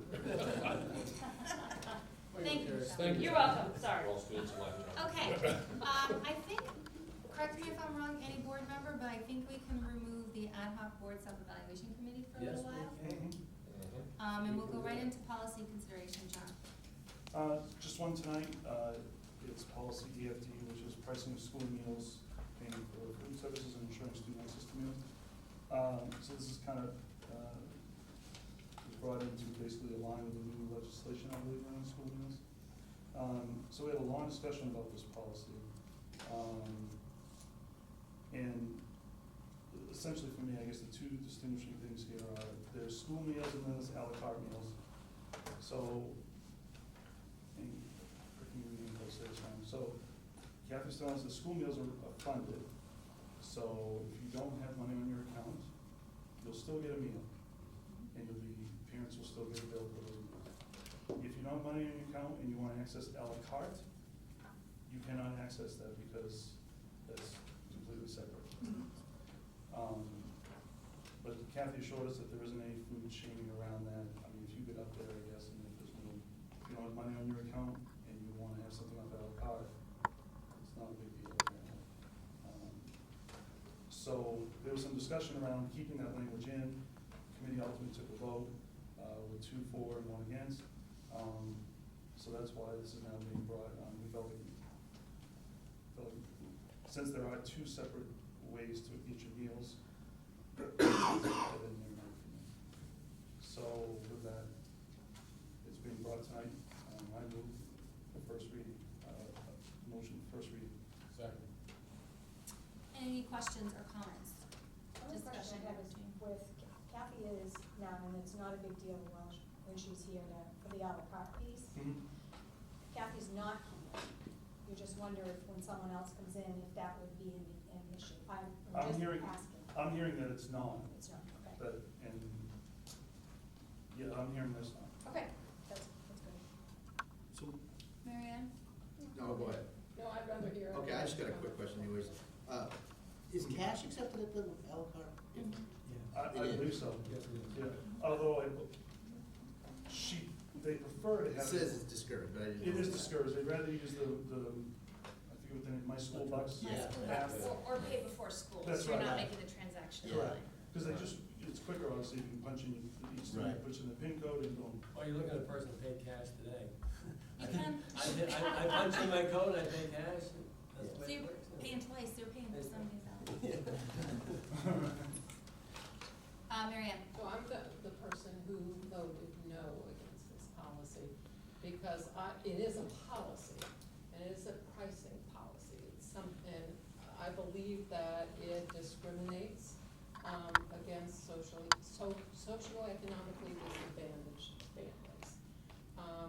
It sets up a dual system where those who have can have these things, and those that have not cannot have these things. Let me finish. So that I'm assuming that a student on free lunch would, and as I understood it, and I'm not here to in any way tell anyone how to run this program. I'm just concerned about policy and what policy is put in place. So hypothetically, a student who's on free lunch would not have an account as such that, as I understood it, that money could be put into so that they could take advantage of whatever is offered in a la carte. Obviously, reduced lunch could have that because they have to pay something, so there has to be an account that they're being charged. So I just see the policy of pricing as setting up a discriminatory system. Whether we can rework the wording of the policy to give guidance to the folks who actually have to put this into place or not. I would like to think that we could do that, and I would like to see the board ask the policy committee to develop something that would do that, to eliminate again that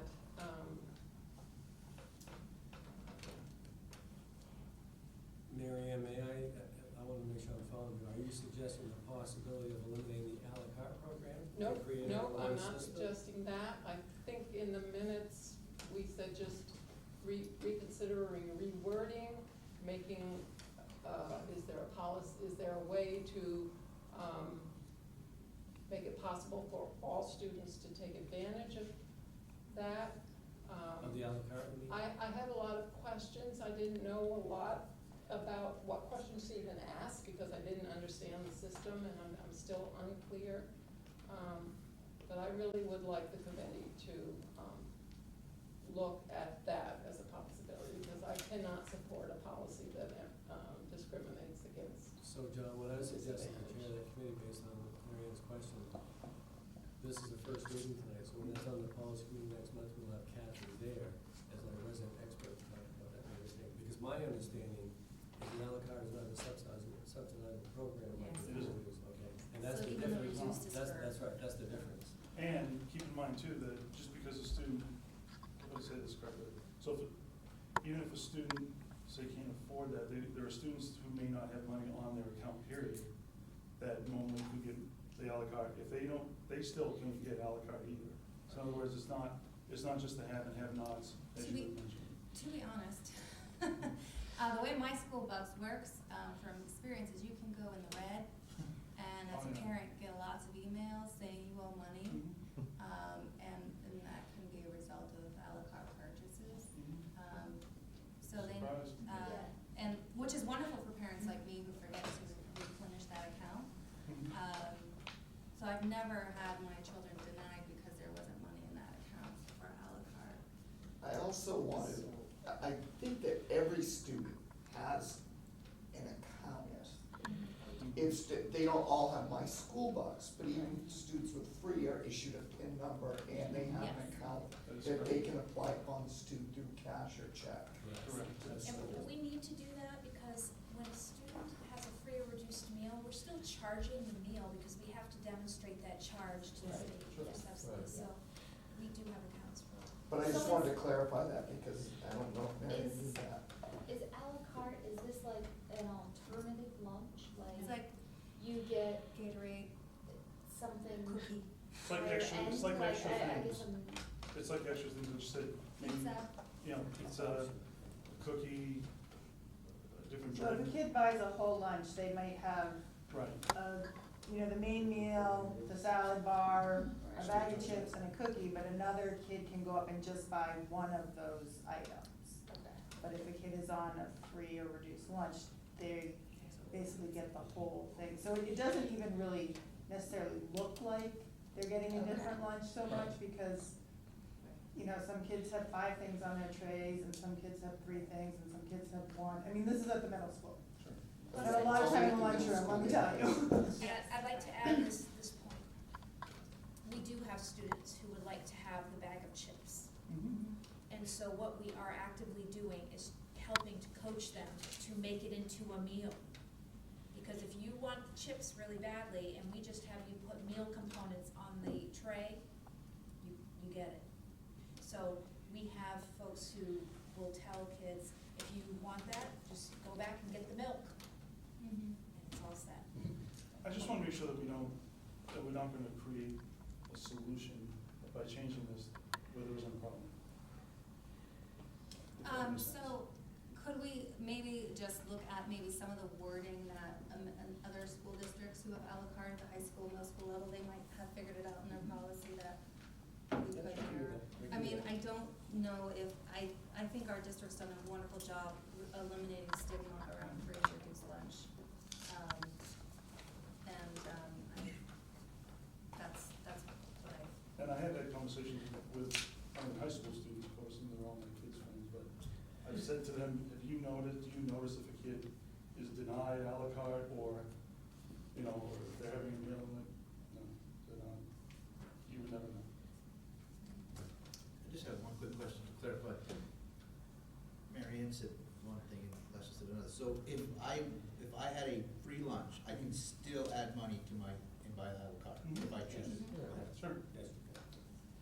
That was, I did not understand that as a option for a student who had free lunch. You can always add to your account. Every parent can set up a My School Bus. Sure. Or if they choose not to, because it is, I mean, if you're type 250, a transaction can seem like a lot. You can send a check into the school. Correct.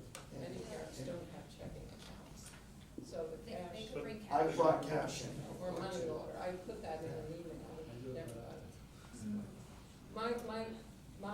My whole point in bringing this up, I thought I understood at the meeting, and it was legitimately probably my misunderstanding, because it seems like a really complex system, was that students who didn't have that, what do you call it, my school box, my My lunch school box? School box.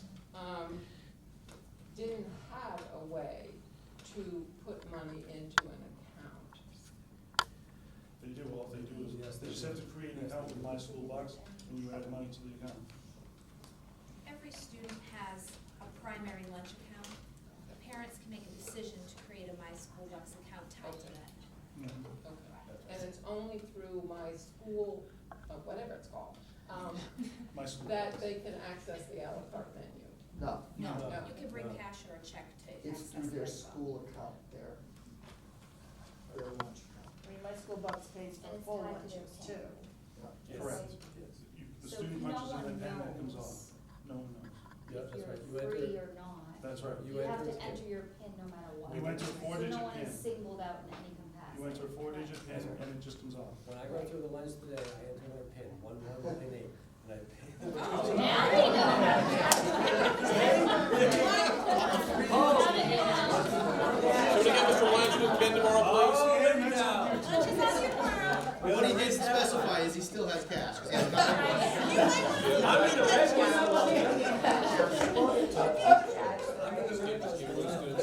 Exactly, yeah.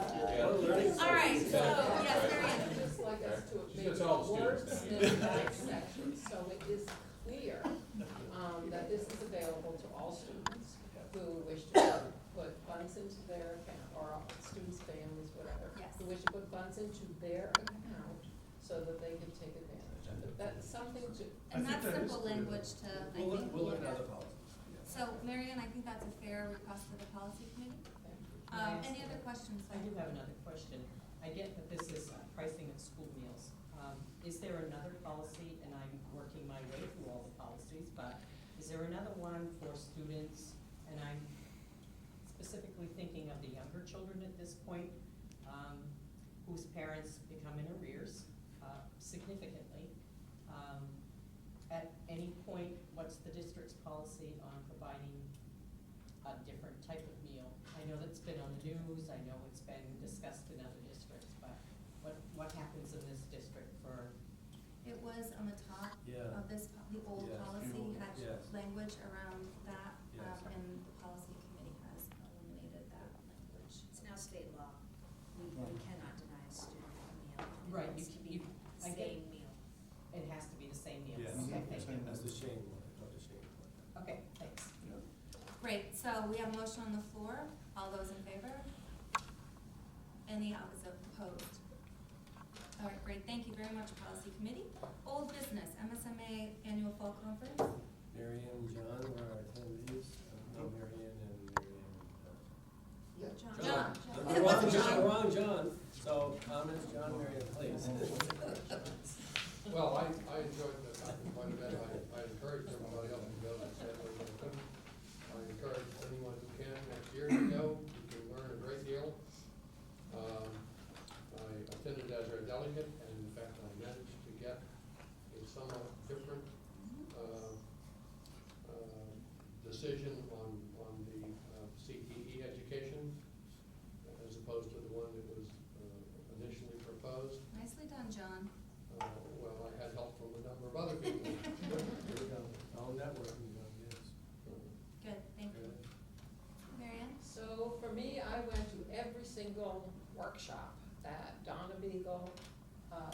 She was the keynote speaker.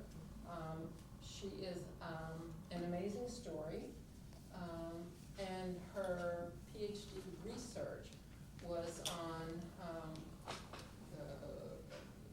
something about a poverty cage. And I was just, I mean, my mind and eyes were just opened wide in terms of how schools structure things in a way that makes it hard for children, especially from generational poverty families, to know how to negotiate. It was a powerful presentation.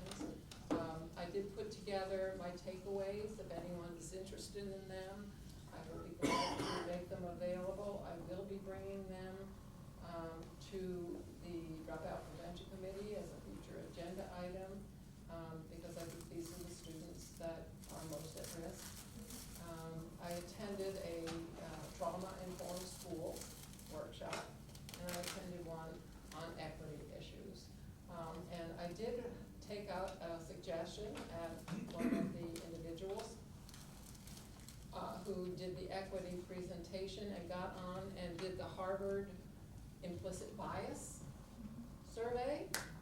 And I have some. Everyone does. I have some. I think so, we all do. It's long. And.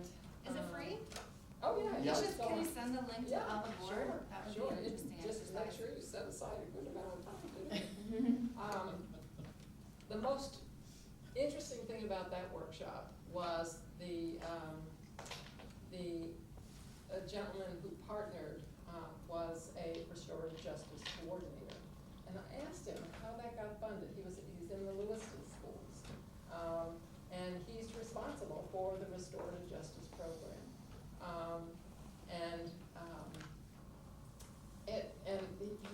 He was wonderful. Had a lot of things to say that were hard to hear about how we discipline students. But I asked him, how did you get that funding? And apparently some students in his school, this is in Lewiston, wrote a grant because they didn't like the way they saw discipline being meted out, especially to children from different cultural backgrounds. As you know, there's a large Somalia community there, different racial backgrounds, and so they got a grant, and he's been funded through that grant. And I'll be interested to see if the Lewiston school system maintains that position, because it seems to be making a difference there. Having someone that's just responsible for ensuring that restorative justice practices are in place and effective. So it was a great conference, and I complimented the MSBA and MSMA people on, this is the second time I've done it, and they've always had something that is cutting edge, just cutting edge, asking you to think differently about a particular topic. So I really will encourage folks to go if you can make that happen. Yeah. Thank you, Marion. Thank you. All right, we're gonna discuss and act on Hampden Academy field trips. Yes, this is a follow-up to our previous conversation. I'm gonna ask Ben and Michelle to give a very brief overview of each of the field trips, and we need board endorsement to ratify this so these two people can move forward to plan accordingly. So Ben, if you would please. I'm just nervous. It's like my Dumbo's feather. Hi, so my name is Ben Johnson. I'm a Latin teacher here at Hampden Academy. And every 3 years, I've led student trips over to either Italy or Greece since I started teaching here. So this April, we have a trip set up for Greece. This will be our second time to Greece. We've gone 4 other times to Italy. The trip itself is flying from Bangor to Athens over April vacation. We shouldn't actually miss any school at all, since the Friday before April vacation is a half day, and we normally leave around noontime, so that would be great. Fly into Athens, visit the birthplace of democracy, see the Parthenon, all that great stuff. And then a new twist this year, we're going to get on a boat and we're going to travel around the Aegean Sea and visit lots of great places where Greek culture has kind of existed, places that Odysseus maybe traveled through on his path through Troy, from Troy back to home, or Aeneas when he came from Troy to found the great civilization that is the Romans that gave us Latin, so I have a job. And then, so we do 4 days of that, and then go back to Athens, and then we go on a day trip to Delphi, which is where Apollo had his oracle, and it's actually a fantastic place with ruins all up a mountainside, and so forth.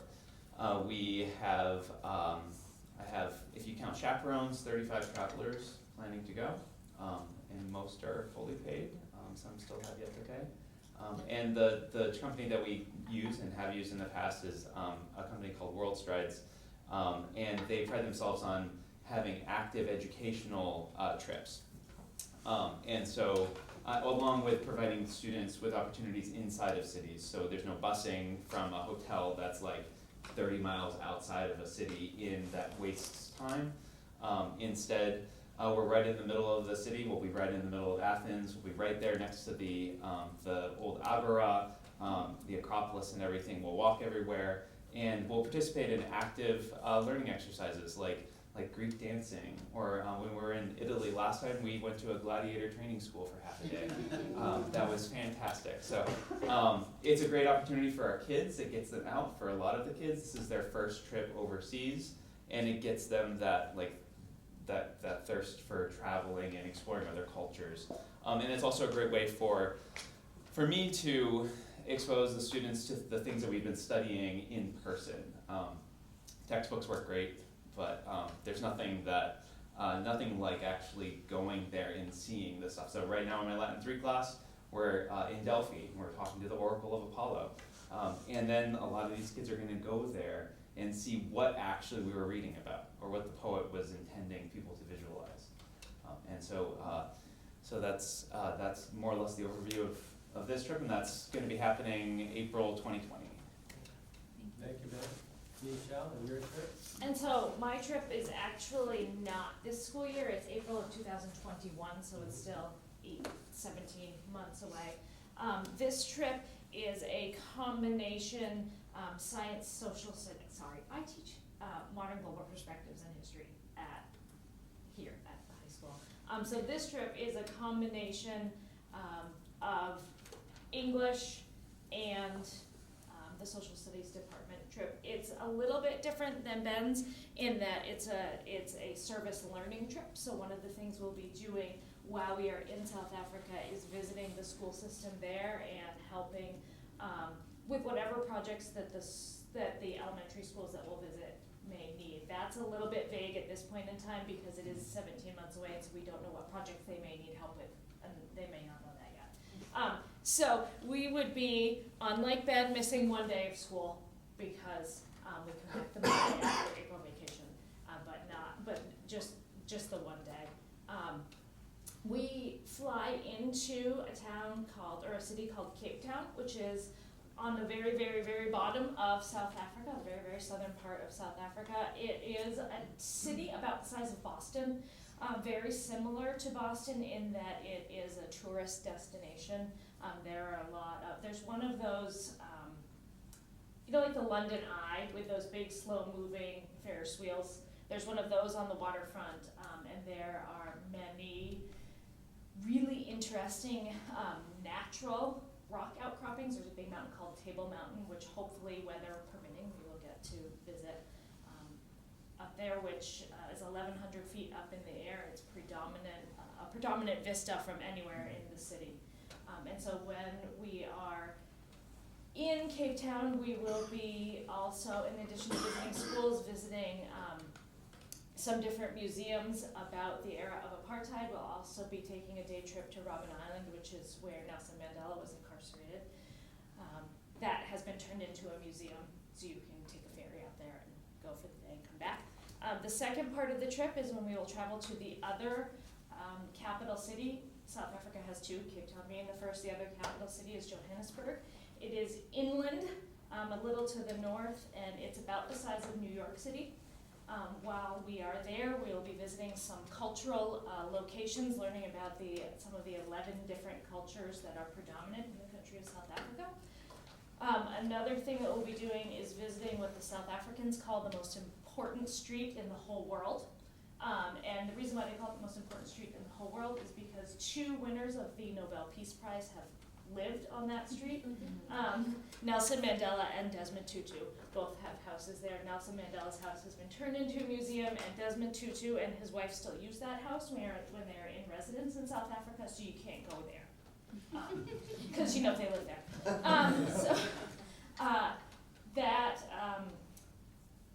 Then we will visit a cultural village there, which sort of shows some of the historic ways that people in South Africa live.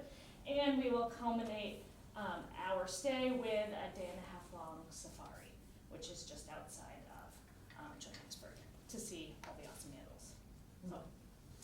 So, ladies and gentlemen, that overview requires board's action to endorse the overnight field trip for our advisors and students. So I would ask you to endorse that. We can follow up with questions that you may have been initial. Tom? I'm just wondering why you picked Cape Town, where it's number 11 in the world's deadliest cities. So if you look at the United States State Department's travel advisories, it is on these, I don't remember what the exact wording is, this heightened alert or something not heightened alert, but exercise caution, that's what it is, which is the same as Italy and France and at the time. So it's actually not any more dangerous, according to the U.S. State Department, than many places in Europe. It doesn't make it any safer for our kids. I'm just curious why you picked Cape Town.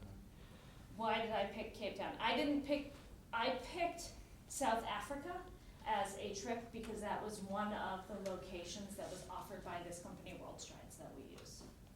So I didn't. Who picked Cape Town?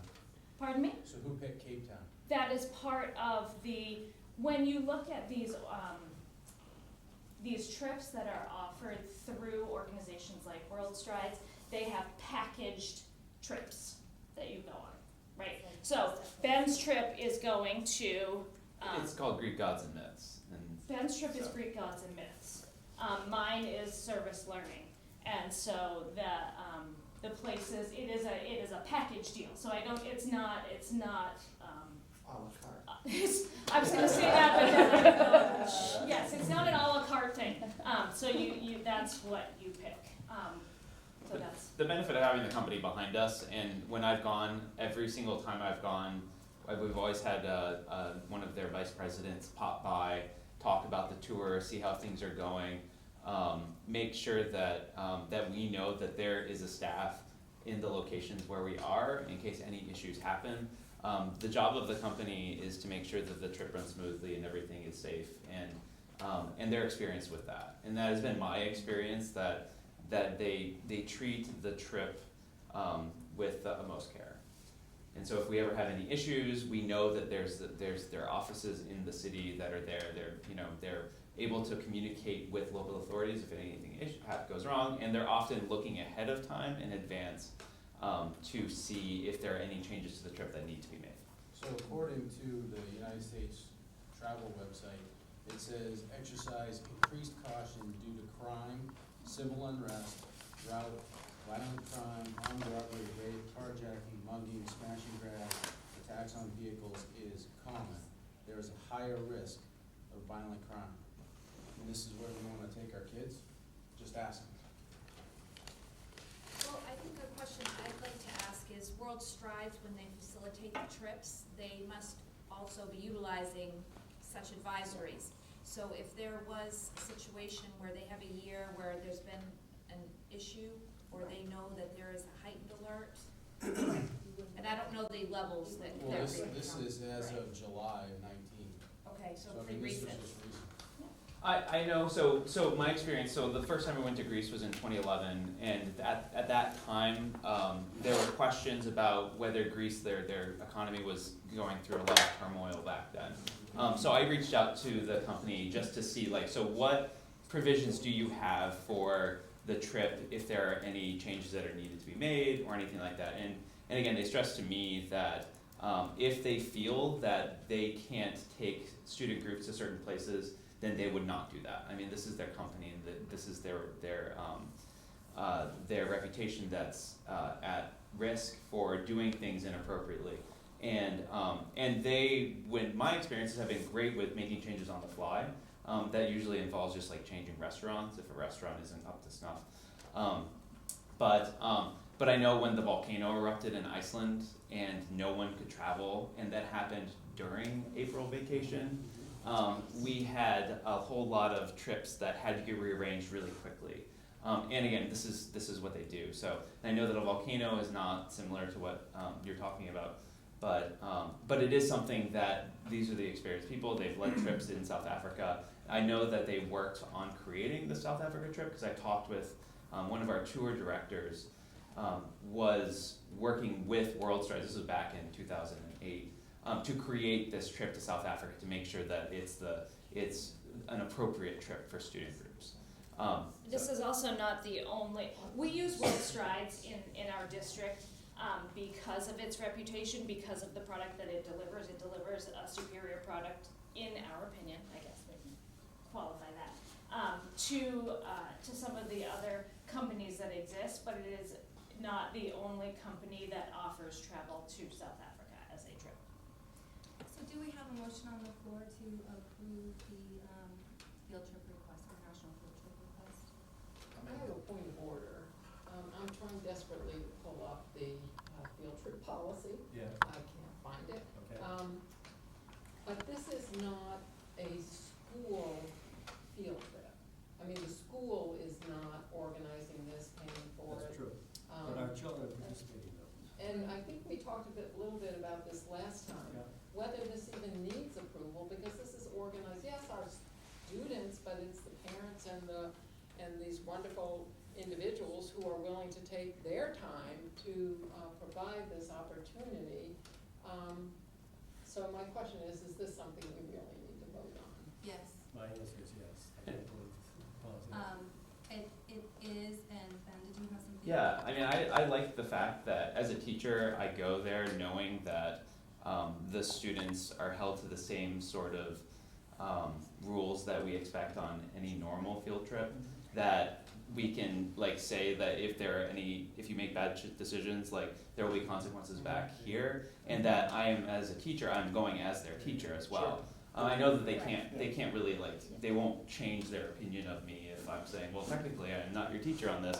But having the backing of the school, I think, it does make our kids think twice about doing things that might be inappropriate. Although they're great on these trips. So.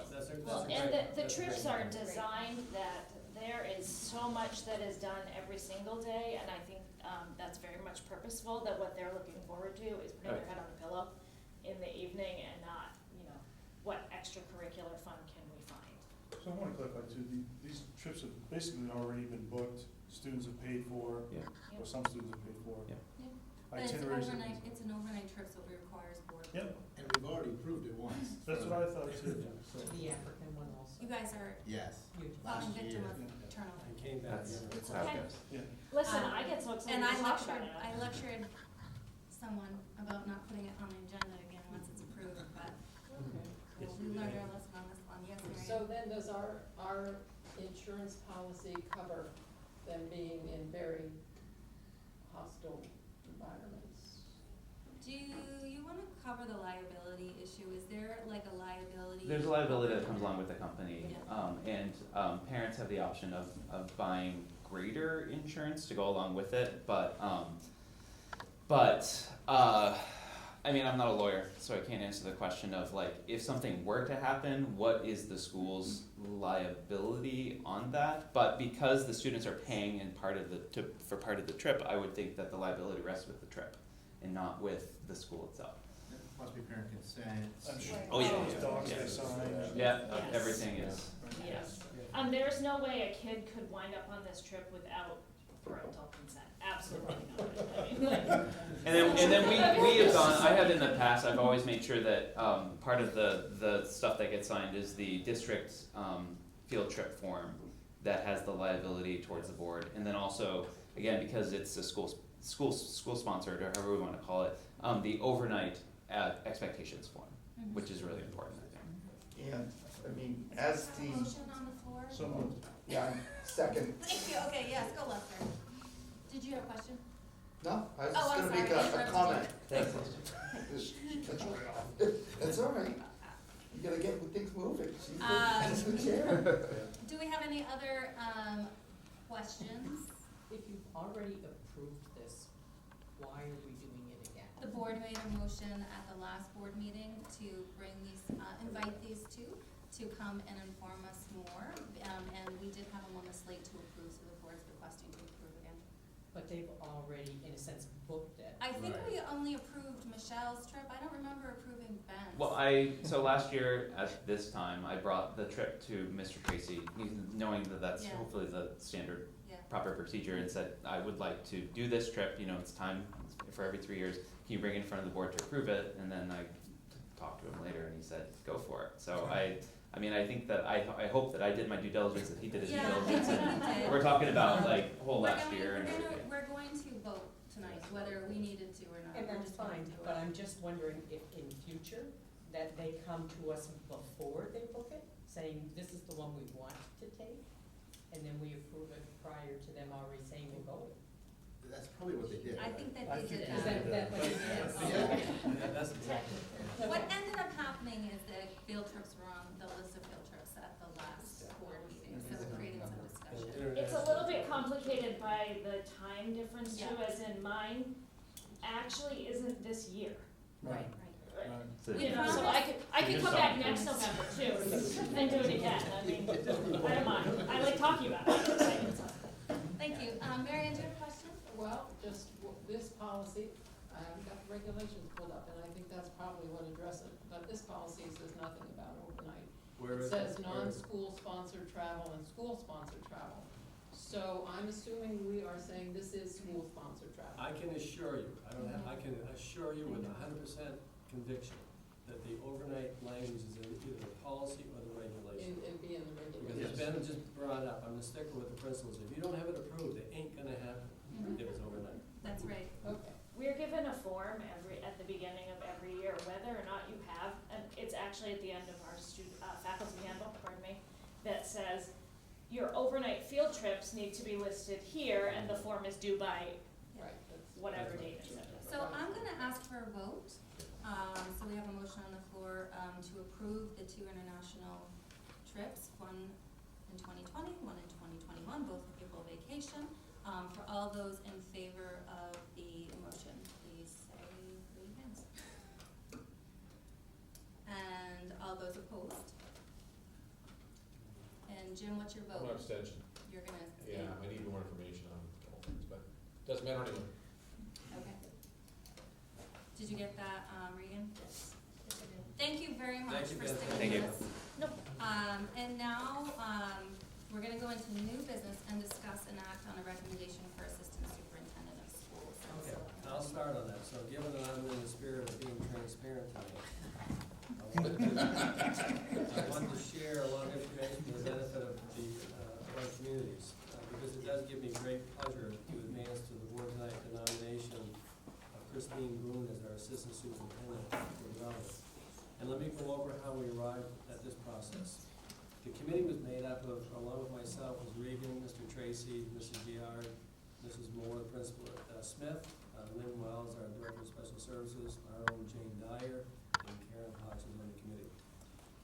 We had extensive conversations about the number of applicants, and had a number of interviews, and we unanimously arrived at the nomination I'm advancing tonight.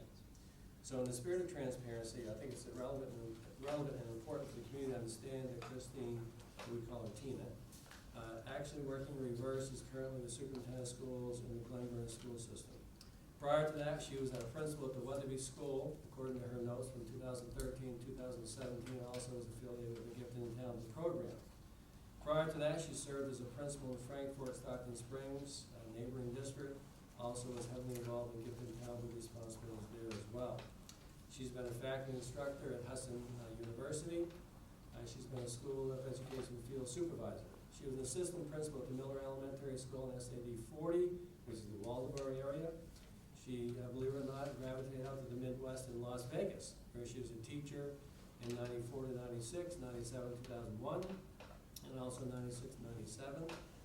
She's had a superintendent internship with me for 1 year while she was the principal at the Weatherby Elementary School. She's had a number of recognitions from Maine Excellence in Education, Education Technology Grant recipient, and so on. She has a very impressive resume and experience. We did an extensive research and background check with all her references. Karen and Regan can speak to that, but I'll probably summarize them as, probably categorize them as stellar. So we have a person that's worked with us, has great credentials, has great recommendations and references. And I'm recommending tonight the board to endorse Tina Boone as our new Assistant Superintendent for Development for the 2000, let me get the years together, 2020 to 2022. And the salary established for the first year, which would be 2020, 2021, at $121,000. So moved. Second. Are there any questions? I was just curious, how many applicants did we receive? 11. I also, as you know, I just attended a leadership summit with 75 superintendents throughout the nation in San Diego, California last week. And this topic with succession plans came up. And this is where I'm complimenting the board. The roundtable I was in, there was about 25 superintendents from Las Vegas to San Diego to Alaska, whatever. And we all had to share how we're building succession plans. And I can tell you that they were overwhelmed what this board has done and where we are going to be tonight in 10 minutes. Because the problem with many of these districts is they now have received resignations from the superintendent on July 1, 2020, 7 months down the road, and they don't know what to do about it. And here we are, folks, because of your steadfast diligence to this and focusing, you're going to have your administrative team developed and in place 7 months before I leave. And kudos to you, because not everyone, and I'm looking at Jane because we talked about that tonight, not everyone's doing that. So you need to recognize sometimes the goodness that you do where we are, where you're going to be, because otherwise you could be in a very, very precarious situation. I'm sorry, Karen, you were saying something. Well, before I ask for a vote, I was just going to say first, thank you, Rick, for allowing the board opportunity to really have a thoughtful approach to succession planning, giving the board a 5-year notice, and guiding us through this process, allowing us to really look internally to see where we have leaders, natural born leaders, and helping to train them and prepare them so that they can easily transition into that role with the full confidence of the board. Was very thoughtful, I think, and a gift to the district, and so I want to thank you. We were very fortunate to be able to confirm Regan as our superintendent, and we're very excited to see you in that role, Regan, and I know you'll prosper and continue to lead us in a direction with innovation and progress, and I can't wait to see you in action in that role. And to be able to welcome Tina as an assistant superintendent for our district. And when I was a new board member 5 years ago, seems like it was just yesterday, but some days 10 years ago, depending. Tina can always impress me with her ability to communicate such complex theories and education jargon in a way that I could understand and that any parent or community member could understand and appreciate. And one thing about Tina that I can say is she's always direct, to the point, honest, thoughtful, and incredibly pragmatic. And she really believes in she has the values that we have. She shares our values and our dedication to our students, student first. And I know our admin team is going to truly benefit from her being in this role. So I want to just say, Tina, it's really exciting to be able to vote for you. So thank you for coming back to RSU 22 where you belong. And I send our regrets to Glenburn. It's going to be a tough day for them, and you're going to be very difficult, I think, to replace there. I know that they valued all that you were able to do for them in your tenure. with that, I'll go ahead and I'm gonna, Mary Ann. I just, before we vote, I just want to say, to you, Rick, since I have been on the board, you have provided the leadership for making this transition. You have Thank you. told us time and time again how important this is, how we need to have a well-developed process in place, both for finding a new superintendent as well as identifying an assistant superintendent. So I really think the board followed your lead, but you truly were a leader in this effort, and I just want to recognize that. Thank you. So with that, I'm gonna ask for a vote. We have a motion on the floor to approve the, what's the correct word? Nomination. The recommendation for assistant superintendent. That's a motion on the floor. All right, all those in favor? Wonderful, it's unanimous. So welcome. Okay, Tina.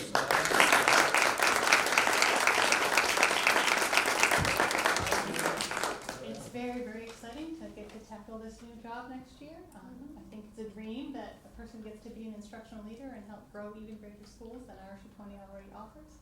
And I'm honored to be selected for that. Thank you for this opportunity. Thank you, Tina.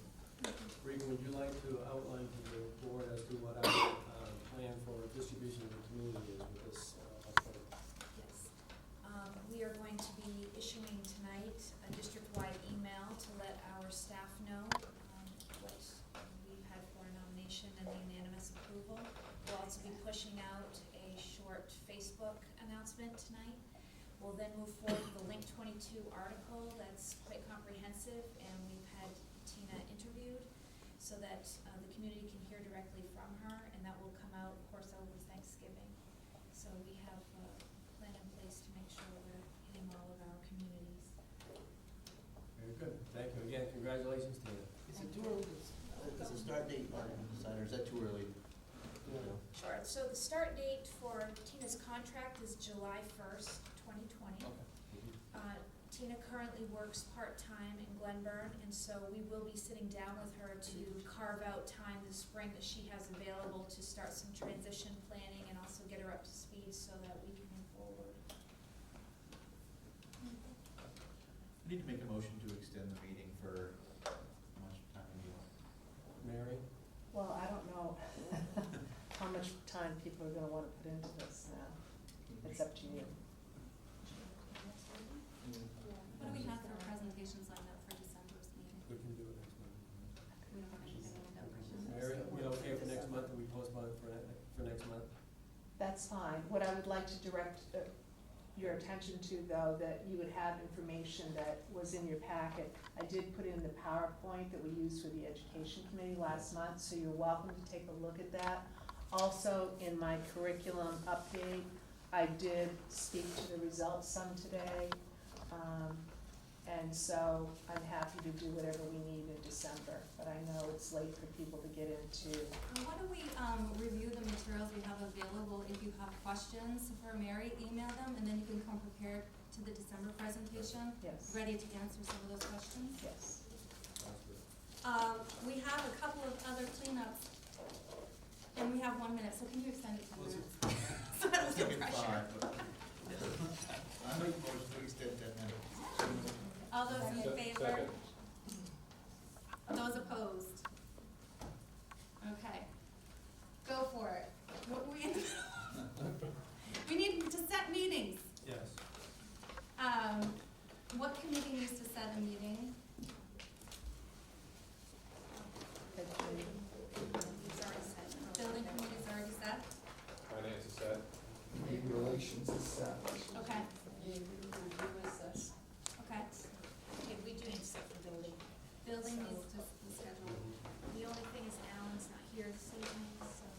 You wanna touch base with Alan? Just let me ask Tony, do you have a Friday that's better for you in December or Friday? So we will plan on one of the Fridays prior to 20th, Friday the 13th. All right, Tony? All right. Jane? Any other committee meetings? So the ad hoc for lacrosse, Yes. it is an ad hoc, so I just want to say that we are gonna meet, December 4th at 6:30 in room 103. If anybody is interested in joining us. But Leanne was here. That is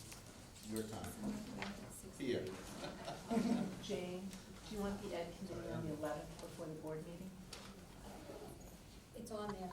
Oh, it is? Yeah. Okay, I didn't see it. Okay, so we have ad hoc lacrosse, we have building committee at 9 o'clock on the 13th. So our next board meeting is on December 11th. We will have one board meeting in December, and then we'll get back into our 2-month schedule starting 2020. Yep.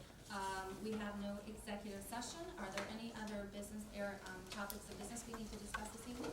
If not, I'll ask for a motion to adjourn. So moved.